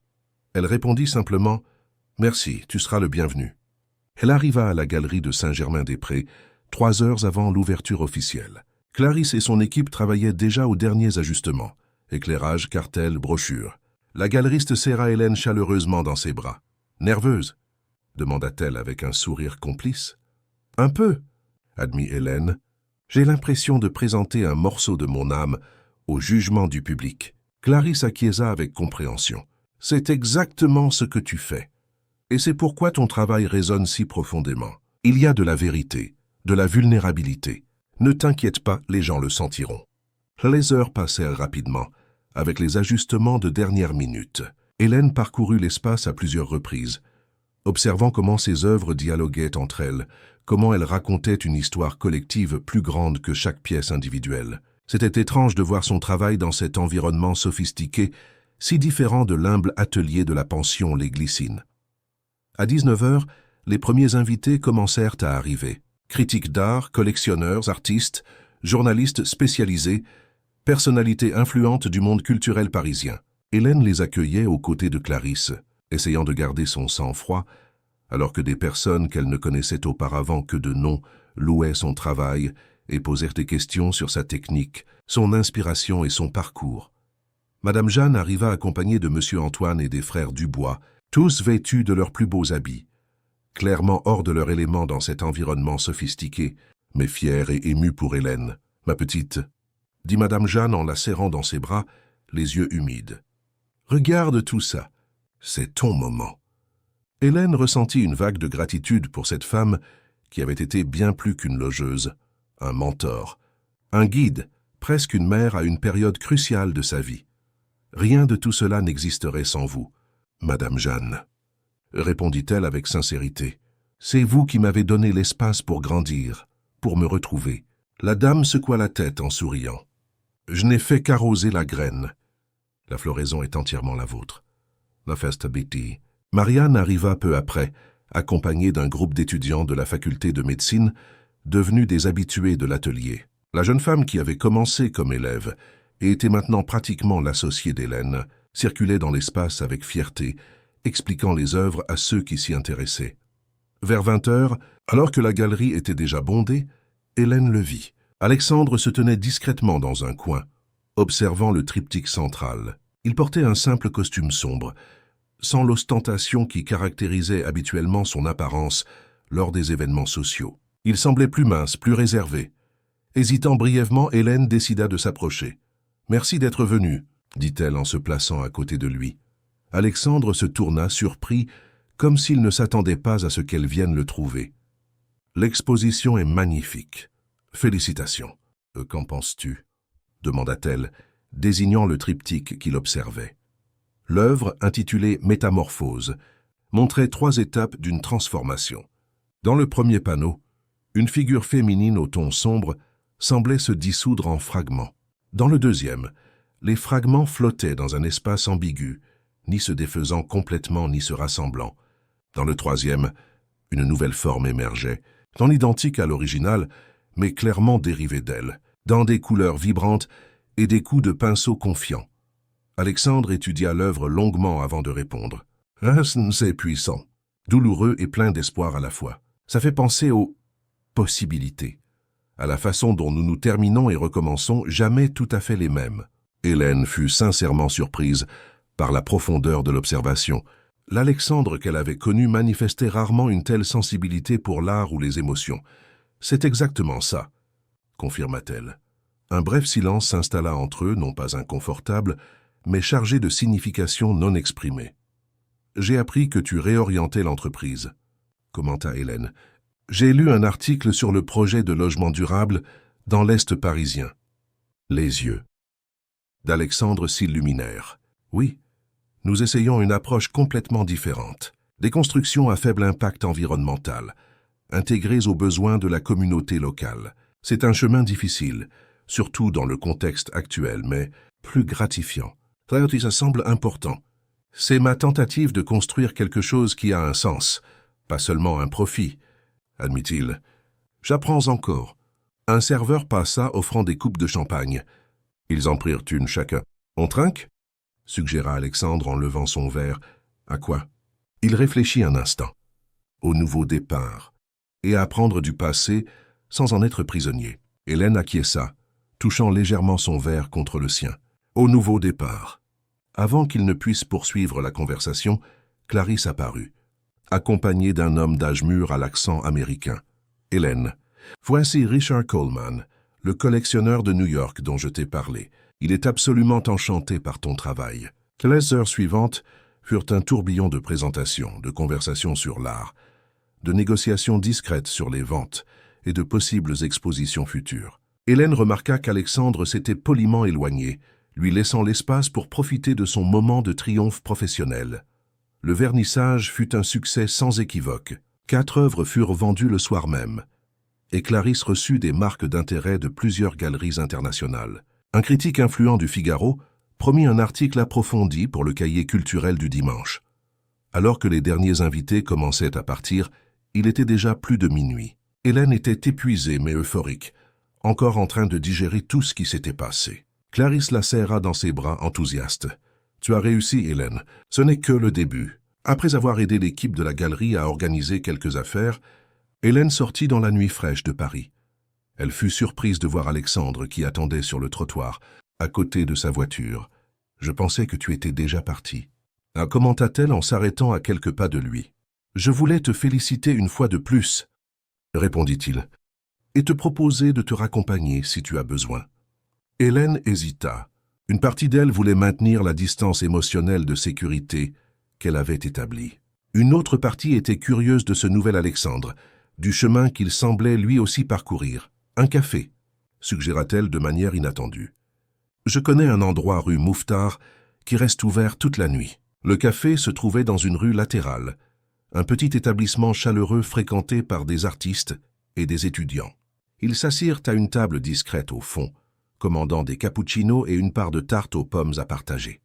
Cet endroit est tout à fait à l'image de la nouvelle Hélène. Te observa Alexandre, regardant autour de lui les murs décorés d'art local et les étagères remplies de livres d'occasion. « La nouvelle Hélène » demanda-t-elle en haussant un sourcil. « Ou peut-être l'Hélène originelle que je n'ai jamais vraiment laissée exister » se corrigea-t-il avec un sourire mélancolique. Hélène remua distraitement sa tasse. « Je pense que nous avons tous plusieurs versions de nous-mêmes. Celle que nous montrons, celle que nous cachons et celle que nous sommes encore en train de découvrir. » Alexandre acquiesça pensivement. « Ces derniers mois, Michael, j'ai beaucoup réfléchi à l'identité, à qui je suis devenu et si c'était vraiment qui je voulais être. » « Et tu es arrivé à une conclusion ?» Il but une gorgée de café avant de répondre. « J'ai construit une vie basée sur les apparences et les réussites extérieures, sans jamais vraiment regarder à l'intérieur, que j'ai blessé des gens, surtout toi, à cause de cet aveuglement, et que peut-être il n'est pas trop tard pour changer. » L'honnêteté dans sa voix était palpable. Hélène observa son ex-mari avec un nouveau regard, voyant non pas l'homme arrogant qu'il avait rejeté, mais quelqu'un qui luttait avec ses propres insécurités et erreurs, essayant de trouver un meilleur chemin. « Tu sais ce que j'ai appris cette dernière année ?» demanda-t-elle. « Que nous sommes bien plus adaptables que nous ne l'imaginons, que nous pouvons perdre tout ce que nous pensions définir notre identité, et quand même trouver la force de reconstruire, de redécouvrir qui nous sommes sans ces étiquettes extérieures. Tu as toujours été plus forte que moi, » admit Alexandre. « Plus authentique. » Hélène secoua légèrement la tête. « Ce n'est pas une question de force. C'est une question d'honnêteté envers soi-même, de s'autoriser à être vulnérable, imparfait, humain. » Ils parlèrent pendant plus de 2 heures, partageant non seulement des souvenirs du passé, mais aussi des réflexions sur leur parcours séparés, sur les leçons apprises et les chemins qui s'ouvraient devant eux. Ce n'était pas une conversation romantique, ni une tentative de réconciliation, c'était une rencontre entre 2 personnes. Qui avaient partagé une histoire et se reconnaissaient maintenant comme des individus transformés par leurs expériences. Quand ils sortirent enfin du café, le ciel commençait déjà à s'éclaircir légèrement. Alexandre lui proposa de nouveau de la raccompagner, ce qu'Hélène accepta. Sur le chemin du quartier latin, ils continuèrent à discuter, maintenant de projets futurs, sa possible exposition internationale, les nouveaux projets durables de son entreprise. En s'arrêtant devant la pension Les Glycines, Alexandre coupa le moteur et se tourna vers Hélène. « C'était une soirée extraordinaire. Merci de l'avoir partagée avec moi. Merci d'en avoir fait partie, » répondit-elle avec sincérité. Un silence confortable s'installa entre eux. Alexandre semblait hésiter, comme s'il voulait dire quelque chose de plus. « Hélène, » commença-t-il finalement. « Je sais qu'il est tard, peut-être trop tard, mais je suis désolé pour tout. Pour ce que j'ai dit à ce dîner, pour la façon dont je t'ai traité pendant des années, pour ne pas avoir vu qui tu étais vraiment. » Hélène sentit le poids de ces mots, la sincérité derrière eux. Ce n'était pas seulement une excuse, c'était une reconnaissance sincère du mal causé. « J'accepte tes excuses, » répondit-elle doucement. « Et j'espère que tu pourras aussi te pardonner un jour. » Il sourit, un sourire triste mais soulagé. « J'essaie. » Hélène ouvrit la portière de la voiture, mais avant de sortir, elle se retourna une dernière fois. « Tu sais, Alexandre, je pense que nous sommes tous les deux exactement là où nous devons être en ce moment. Peut-être que tout ce parcours, y compris la douleur, était nécessaire pour nous amener ici. » « Ici ?» Phase ici au point où nous pouvons nous regarder et vraiment voir l'autre. Et nous-mêmes. Sur ces mots, Hélène sortit de la voiture et se dirigea vers le portail de la pension. Avant d'entrer, elle se retourna et fit un bref signe de la main. Alexandre lui rendit son geste et partit. Dans le petit jardin de l'entrée, même à cette heure matinale, Elle trouva Madame Jeanne en train d'arroser les plantes, comme si elle savait qu'elle arrivait. « Sacrée soirée, hein ?» commenta la dame avec un sourire entendu. Hélène sourit, épuisée mais en paix. « Sasinga kikisensenderis karsisma minma, sacrée soirée. » J'ai vu qui t'a ramené. Commenta nonchalamment Madame Jeanne. « Bonne conversation ?»« Étonnamment, oui, » admit Hélène. « Je pense que nous avons tous les deux beaucoup changé cette année. » La dame acquiesça, comme si elle le savait bien avant les principaux intéressés. Parfois, il faut s'éloigner pour enfin se voir clairement. Hélène serra impulsivement Madame Jeanne dans ses bras. « Comment êtes-vous devenue si sage ?» La dame rit. « En vivant, ma fille, en faisant des erreurs, en apprenant d'elles, en observant le monde. La sagesse ne vient pas en paquet tout près. Elle se construit jour après jour comme une de tes peintures. » Alors qu'elles montaient ensemble pour le petit déjeuner, Hélène ressentit une profonde gratitude pour tous les événements qui l'avaient amenée jusqu'ici, y compris les plus douloureux. Tout semblait faire partie d'un tableau plus grand, complexe et significatif. Sa propre traversée, sa propre renaissance en couleurs. Chapitre 7. Toile blanche. 18 mois s'étaient écoulés depuis la soirée du vernissage à la Galerie Perspective. La vie d'Hélène se déroulait à un rythme qu'elle n'aurait jamais cru possible, en quittant la demeure de Neuilly-sur-Seine cette nuit fatidique. Sa carrière artistique avait décollé de manière surprenante, même pour les plus optimistes. Des expositions à Paris, Marseille, une à Barcelone et plus récemment, une invitation à participer à un événement collectif à Lisbonne. L'atelier des Glycines s'était agrandi. Avec l'aide de Clarisse et de quelques investisseurs qui avaient cru en sa vision, Hélène avait réussi à louer un espace plus grand dans une vieille bâtisse du quartier latin à quelques rues de la Pension. Elle avait transformé l'endroit en un studio-galerie où non seulement elle créait et exposait ses œuvres, mais offrait également des ateliers pour de jeunes artistes et des enfants de la communauté. Le haut plafond avec ses verrières permettait à la lumière naturelle d'inonder l'espace, créant cette atmosphère presque magique que tous les artistes recherchaient. Les murs en briques apparentes préservaient l'histoire du lieu, tandis que l'équipement moderne et les grandes tables de travail offraient le confort nécessaire à la création. Sur l'un des murs principaux de l'atelier, Hélène gardait encadrée la première peinture qu'elle avait réalisée à la pension Les Glycines. Cette tempête de bleu et de violet qui représentait le tourbillon d'émotions après le divorce. À côté, en contraste délibéré, une de ses œuvres les plus récentes montrait un lever de soleil sur Paris, vu d'un point élevé, avec des couleurs chaudes et accueillantes. L'avant et l'après, le chemin parcouru, matérialisé en peinture et en toile. Marianne, désormais diplômée en médecine et débutant son internat en psychiatrie, trouvait encore le temps d'aider à la gestion de l'atelier le week-end. Elle était devenue plus qu'une assistante, une associée, une amie, presque une petite sœur. Son enthousiasme contagieux et sa facilité naturelle à communiquer avec les gens étaient essentiels au succès de l'espace. « Je viens de confirmer 5 inscriptions de plus pour l'atelier de samedi », annonça Marianne en entrant dans l'atelier ce matin-là avec un sourire radieux. Ce reportage dans Télérama a fait des miracles. Le reportage en question était un portrait de 4 pages sur Hélène, titré « De l'invisibilité à la reconnaissance », l'artiste qui a transformé la douleur en beauté.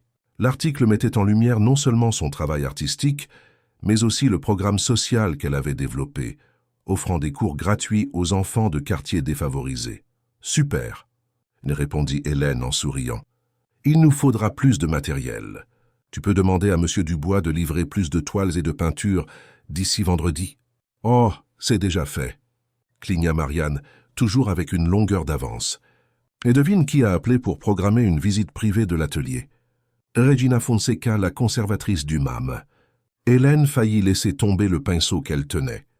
Le musée d'art moderne de Paris était l'un des espaces les plus prestigieux du pays. Regina Fonseca, tu es sûre? Absolument. Elle a dit qu'elle était intriguée par ton travail, lors de l'exposition collective de l'année dernière, et qu'elle voulait voir tes œuvres les plus récentes. J'ai pris rendez-vous pour jeudi après-midi. Ça te va? Hélène acquiesça, encore en train d'assimiler la nouvelle. Chaque nouvelle reconnaissance la surprenait encore, comme si une partie d'elle restait cette femme peu sûre d'elle qu'Alexandre avait rejetée parce qu'elle n'était plus assez belle. Quant à Madame Jeanne, elle continuait d'être la force stabilisatrice dans la vie d'Hélène. La pension avait été entièrement rénovée, suivant le projet qu'Hélène avait développé dans les premiers mois après son arrivée. Maintenant, en plus des chambres d'hôtes et de l'atelier de couture de la propriétaire, elle disposait d'un petit café au rez-de-chaussée qui était devenu un point de rencontre pour les artistes et les étudiants du quartier. Hélène gardait toujours sa chambre à la pension, bien qu'elle ait les moyens financiers de vivre dans des endroits plus sophistiqués. Il y avait quelque chose dans cet espace simple qui représentait sa renaissance, qui la maintenait connectée à ses racines nouvellement découvertes. De plus, la proximité avec Madame Jeanne était un réconfort auquel elle n'était pas prête à renoncer. Tu finiras riche et célèbre, mais tu dormiras toujours dans cette petite chambre. J'ai plaisanté fréquemment la dame. Thus, on se croirait dans un roman. Ce samedi matin-là, alors qu'Hélène organisait le matériel pour l'atelier des enfants qui devait avoir lieu l'après-midi, son téléphone sonna. C'était Alexandre. « Bonjour », répondit-elle, coinçant l'appareil entre son épaule et son menton, tout en triant des pinceaux colorés dans de petits pots. « Tout va bien ?»« Tout va très bien », répondit-il, l'air enthousiaste. « J'appelle pour te donner une nouvelle. Nous venons de recevoir l'approbation finale pour le projet de logement dans l'Est parisien. Les travaux commencent le mois prochain. » Hélène sourit. Ces derniers mois, Alexandre avait partagé avec elle le développement de ce projet spécifique, un complexe de logement à bas coût avec un design intelligent, des espaces verts intégrés et l'utilisation de technologies durables. C'était le premier d'une nouvelle phase de l'entreprise, désormais rebaptisée de la Roche Solutions Urbaines. C'est merveilleux, Alexandre. Félicitations. Je sais à quel point tu as travaillé pour cette approbation. Je voulais te remercier, continua-t-il. Tes suggestions pour l'espace communautaire ont été fondamentales. L'architecte en chef a dit qu'il n'avait jamais pensé à intégrer l'art et la fonctionnalité de cette manière. Je suis heureuse d'avoir pu aider, répondit Hélène avec sincérité. Après le vernissage et cette conversation nocturne au café, Hélène et Alexandre avaient établi un nouveau type de relation. Pas un retour au passé romantique, ni une amitié conventionnelle, mais un partenariat basé sur le respect mutuel et des intérêts partagés. Ils se voyaient occasionnellement pour un café ou un déjeuner, discutaient de projets professionnels, échangeaient des idées. Alexandre était devenu un soutien du programme social de l'atelier des Glycines, tandis qu'Hélène contribuait parfois avec ses idées aux projets de l'entreprise, en particulier ceux axés sur les espaces publics et communautaires. Je pense fêter l'approbation avec un petit dîner demain soir, continua Alexandre. Juste l'équipe principale du projet. J'aimerais beaucoup que tu viennes. Hélène hésita brièvement. Ses dîners avec Alexandre avaient toujours été dans des contextes professionnels ou en grands groupes. Ce serait la première fois dans un événement plus personnel depuis le divorce. Bien sûr, répondit-elle finalement. Je t'enverrai un message plus tard pour confirmer l'heure. Après avoir raccroché, Hélène resta pensive, regardant le matériel qu'elle organisait. Sa relation avec Alexandre avait évolué de manière inattendue. Le voir changer, chercher un but au-delà du succès financier, reconnaître ses erreurs et travailler pour les corriger, tout cela avait transformé l'ancienne amertume en une sorte de compréhension compatissante. Il n'y avait pas de romance entre eux, ni de désir de reprendre le mariage. Tous deux avaient tourné la page. Alexandre avait eu une brève relation avec une professeure d'université l'année précédente, tandis qu'Hélène avait vécu une connexion intense avec un artiste portugais lors de son séjour à Lisbonne. Aucune de ces relations ne s'était solidifiée, mais elles montraient que tous deux étaient ouverts à de nouvelles possibilités émotionnelles.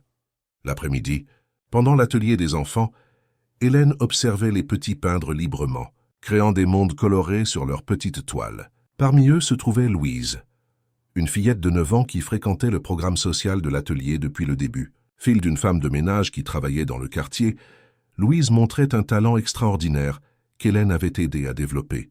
« Professeur Hélène », appela la fillette, « venez voir ce que je fais. » Hélène s'approcha, se penchant pour observer la peinture.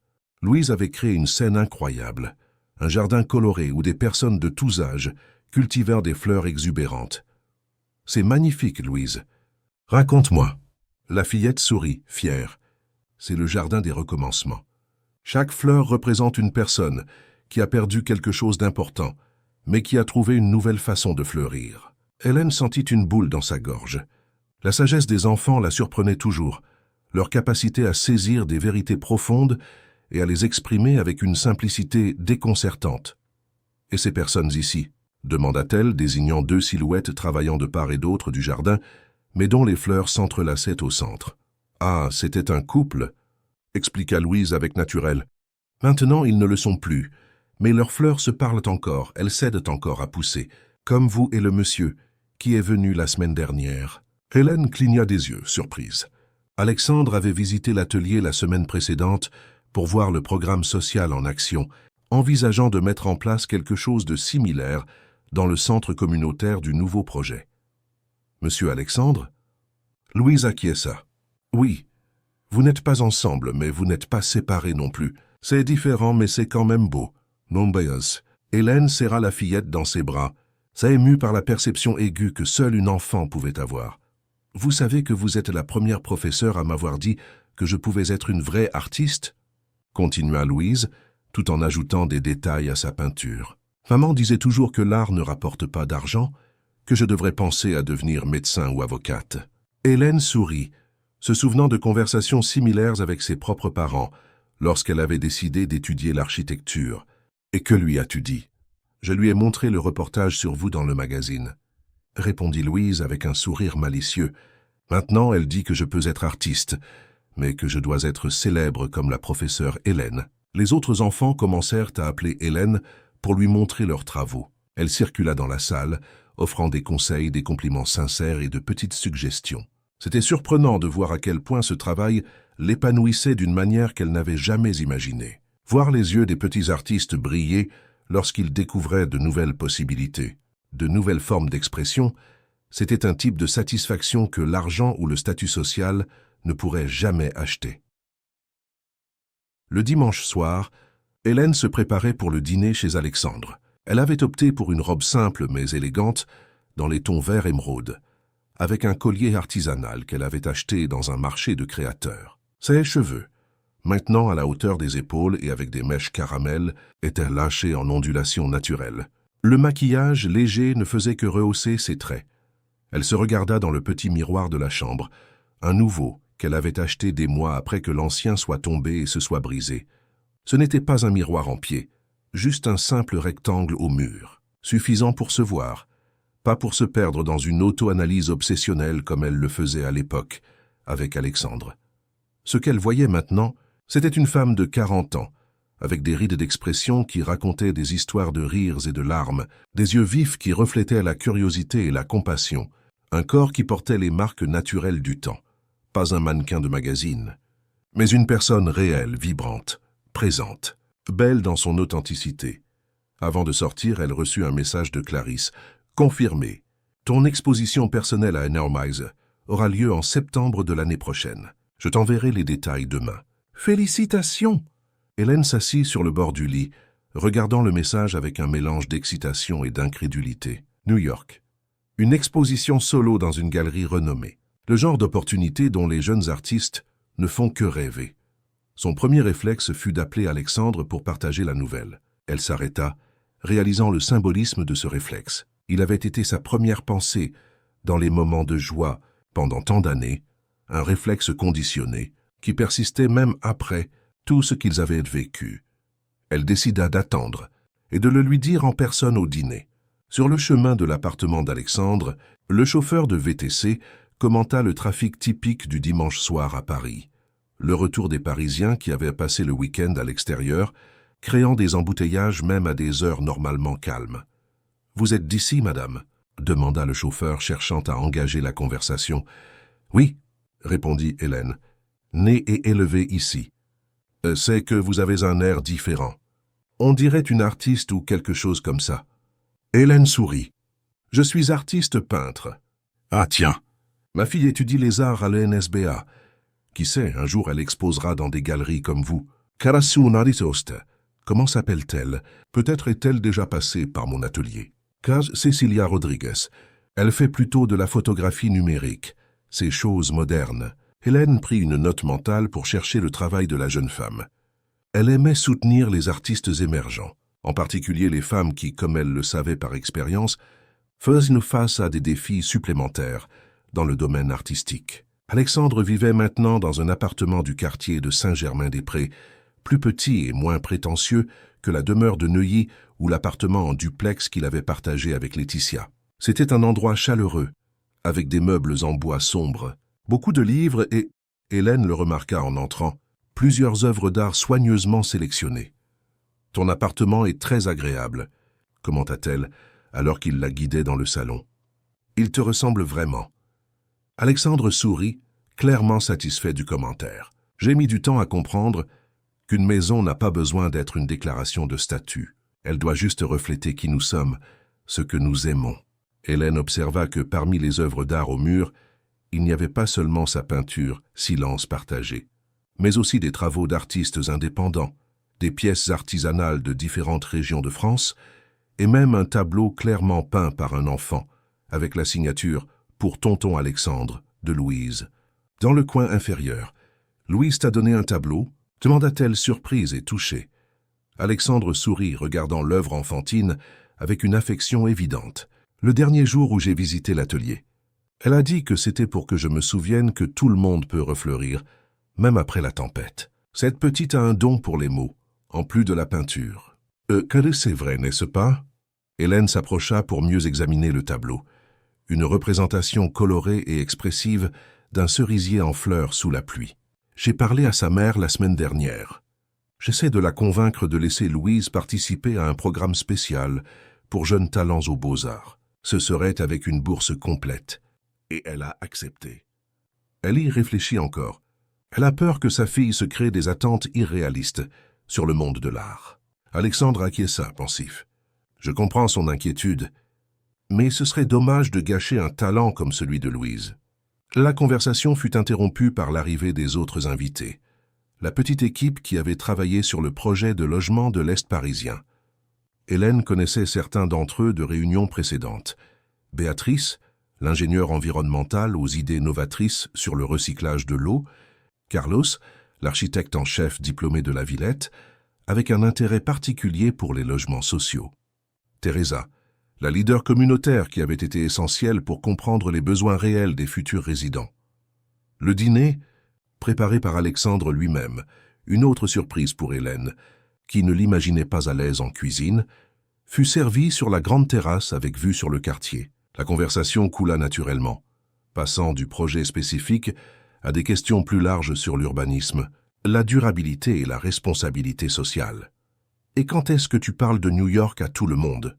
demanda soudainement Alexandre, alors qu'il servait le dessert.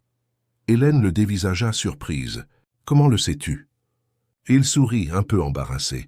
« Clarisse m'a appelé cet après-midi. Elle voulait organiser une petite fête surprise pour toi ici, mais j'ai pensé que tu préférerais peut-être partager la nouvelle à ta manière. » La délicatesse du geste la toucha profondément. L'ancien Alexandre aurait organisé la surprise sans consulter ses désirs, avide d'être au centre de l'attention, d'être perçu comme généreux et bien connecté. « Merci pour ça, » répondit-elle sincèrement. Puis, se tournant vers les autres invités, « J'ai reçu une invitation pour une exposition personnelle à New York, l'année prochaine. » La table explosa en félicitations. Des questions sur la galerie, sur les œuvres qui seraient exposées, sur le temps qu'elle passerait aux États-Unis. Hélène répondit ce qu'elle pouvait, encore en train de digérer elle-même l'ampleur de l'opportunité. « Imagine un peu, » commenta Béatrice, l'ingénieure, « une Française qui expose à New York. C'est énorme, Hélène. » « C'est un rêve que je ne savais même pas que j'avais. » Admit Hélène. « Quand j'ai recommencé à peindre, c'était juste un moyen de gérer mes émotions, de me reconnecter avec moi-même. Je n'aurais jamais imaginé que ça pourrait aller aussi loin. Parfois, quand on arrête d'essayer d'impressionner les autres et qu'on commence à faire ce qui nous anime vraiment, c'est là qu'on crée notre travail le plus puissant. » Observa Carlos l'architecte.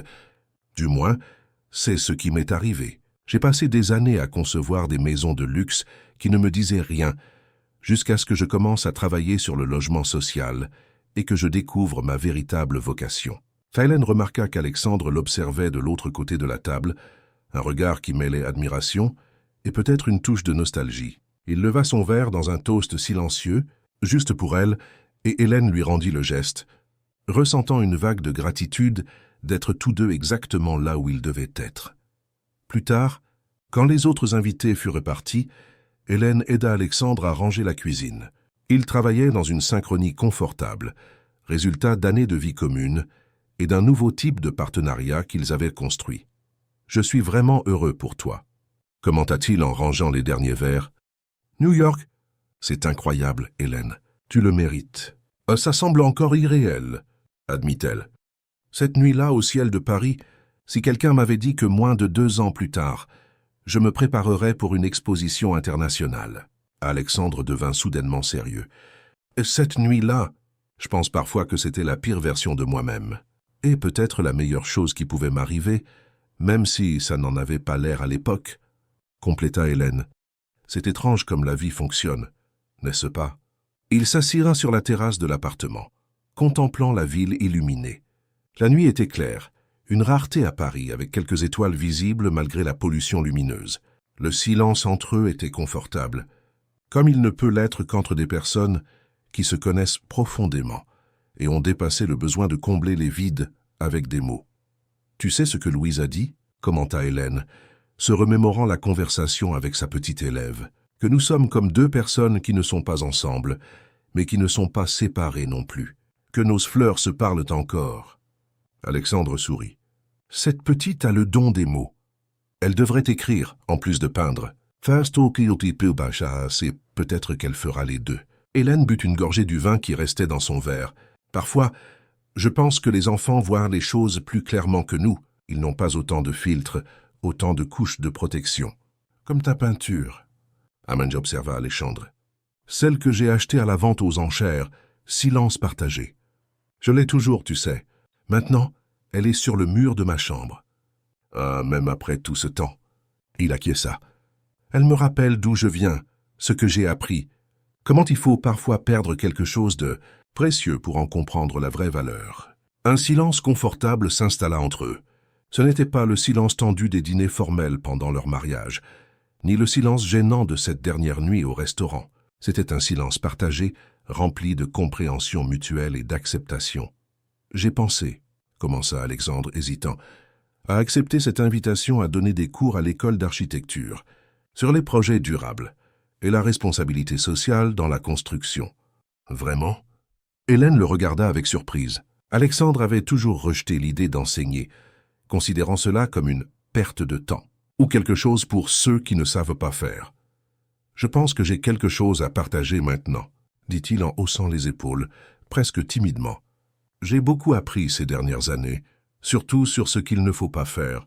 Ça pourrait être utile aux jeunes architectes. »« Paquet, je pense que tu serais un excellent professeur. » répondit Hélène sincèrement. « Tu as le genre d'expérience qu'on ne trouve pas dans les livres. »« C'est assez bon, merci, » sourit-il.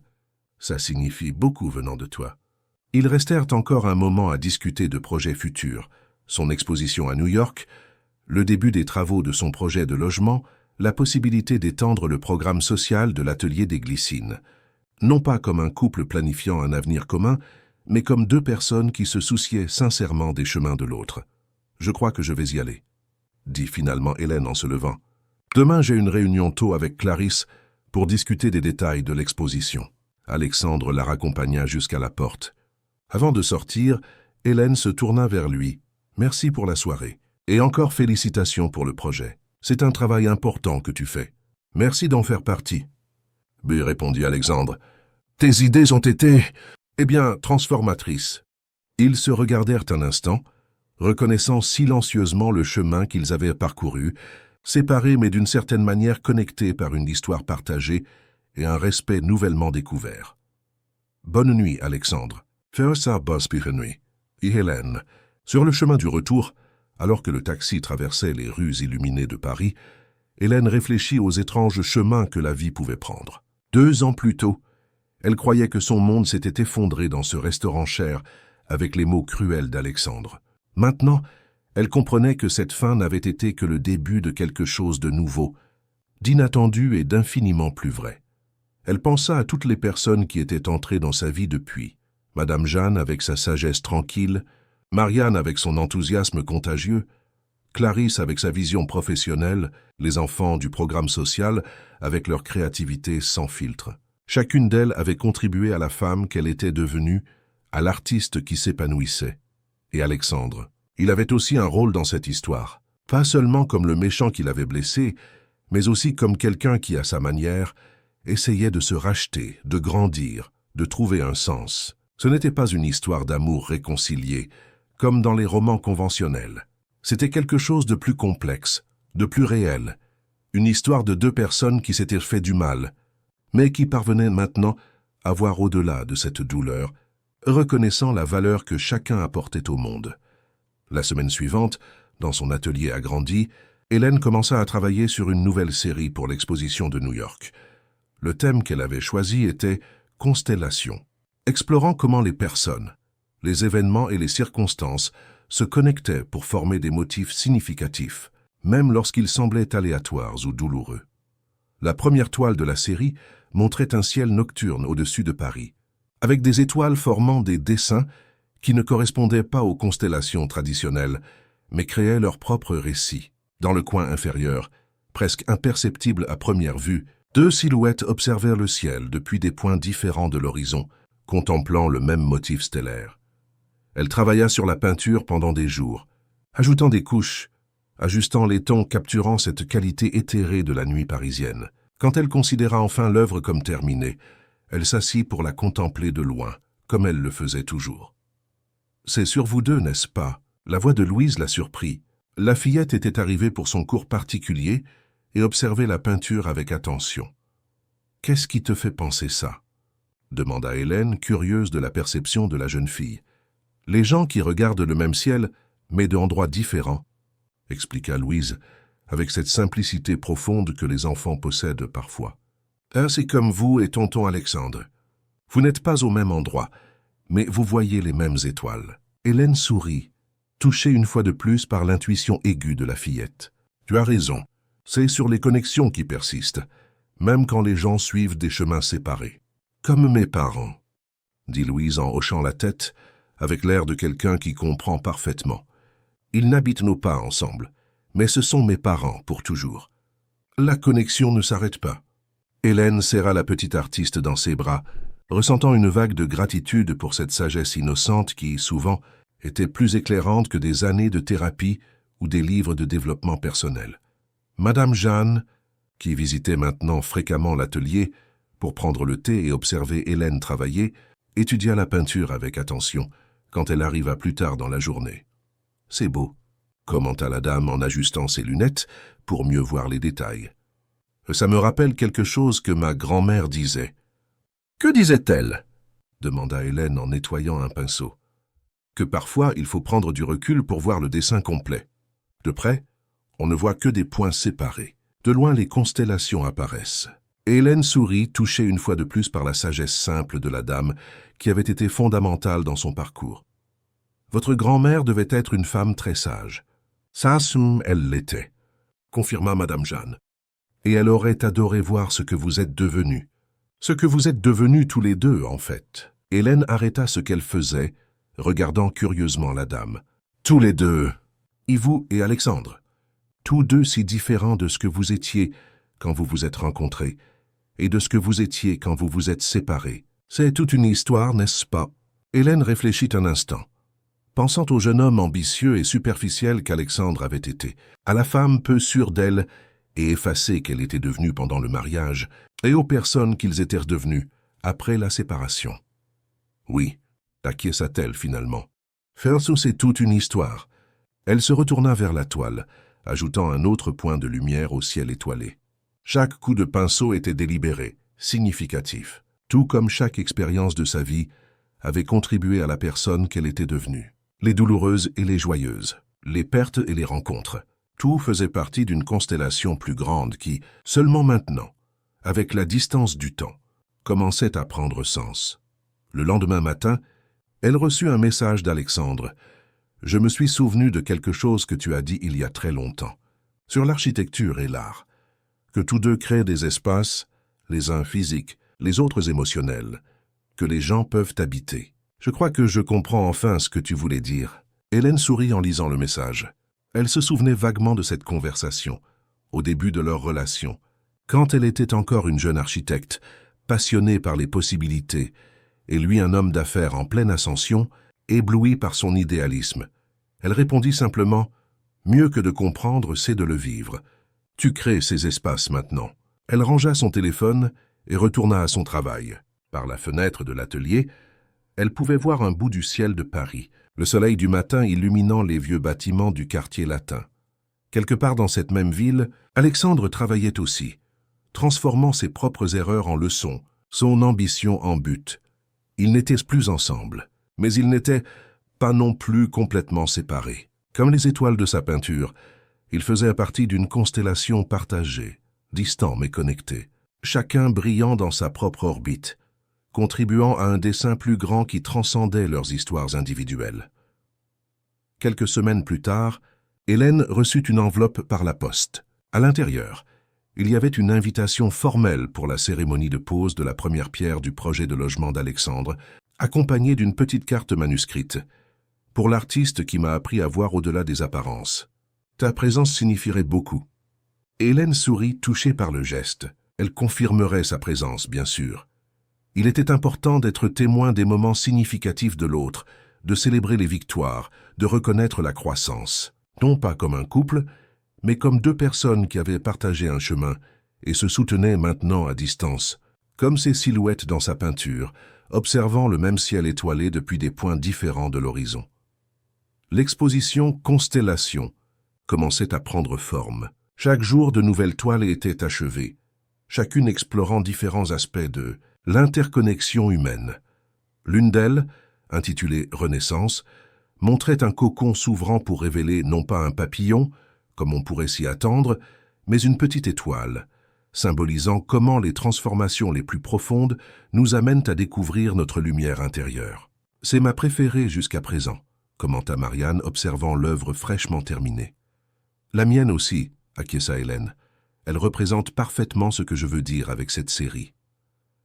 Lorsque la dernière peinture fut terminée, Hélène organisa une petite célébration à l'atelier, juste pour ses amis les plus proches. Madame Jeanne, Marianne, les frères Dubois, Monsieur Antoine, Clarisse et oui, Alexandre. Un groupe improbable, uni par l'affection commune pour Hélène et le respect de son travail. Alors qu'ils servaient du champagne dans des verres simples, Hélène regarda autour d'elle. Ces personnes qui étaient devenues sa famille choisie. Chacune d'elles avait contribué d'une manière ou d'une autre à son parcours de découverte de soi. Chacune d'elles était une étoile dans sa constellation personnelle. « À la tienne », proposa Madame Jeanne en levant son verre, « à notre artiste international. Que New York soit aussi enchanté par toi que nous le sommes. »« À Hélène », dirent-ils tous en chœur, levant leurs verres. Alexandre croisa son regard de l'autre côté de la pièce et sourit, un sourire sincère, sans attente ni arrière-pensée. Hélène lui rendit son sourire, ressentant une paix qui ne vient que lorsqu'on accepte enfin son passé comme partie intégrante de qui l'on est, sans lui permettre de définir qui l'on peut devenir. Après la petite fête, en aidant à ranger l'atelier, Hélène trouva un petit paquet laissé discrètement sur sa table de travail. Il n'y avait pas de carte, mais elle reconnut immédiatement l'élégant papier cadeau qu'Alexandre utilisait toujours pour les cadeaux spéciaux.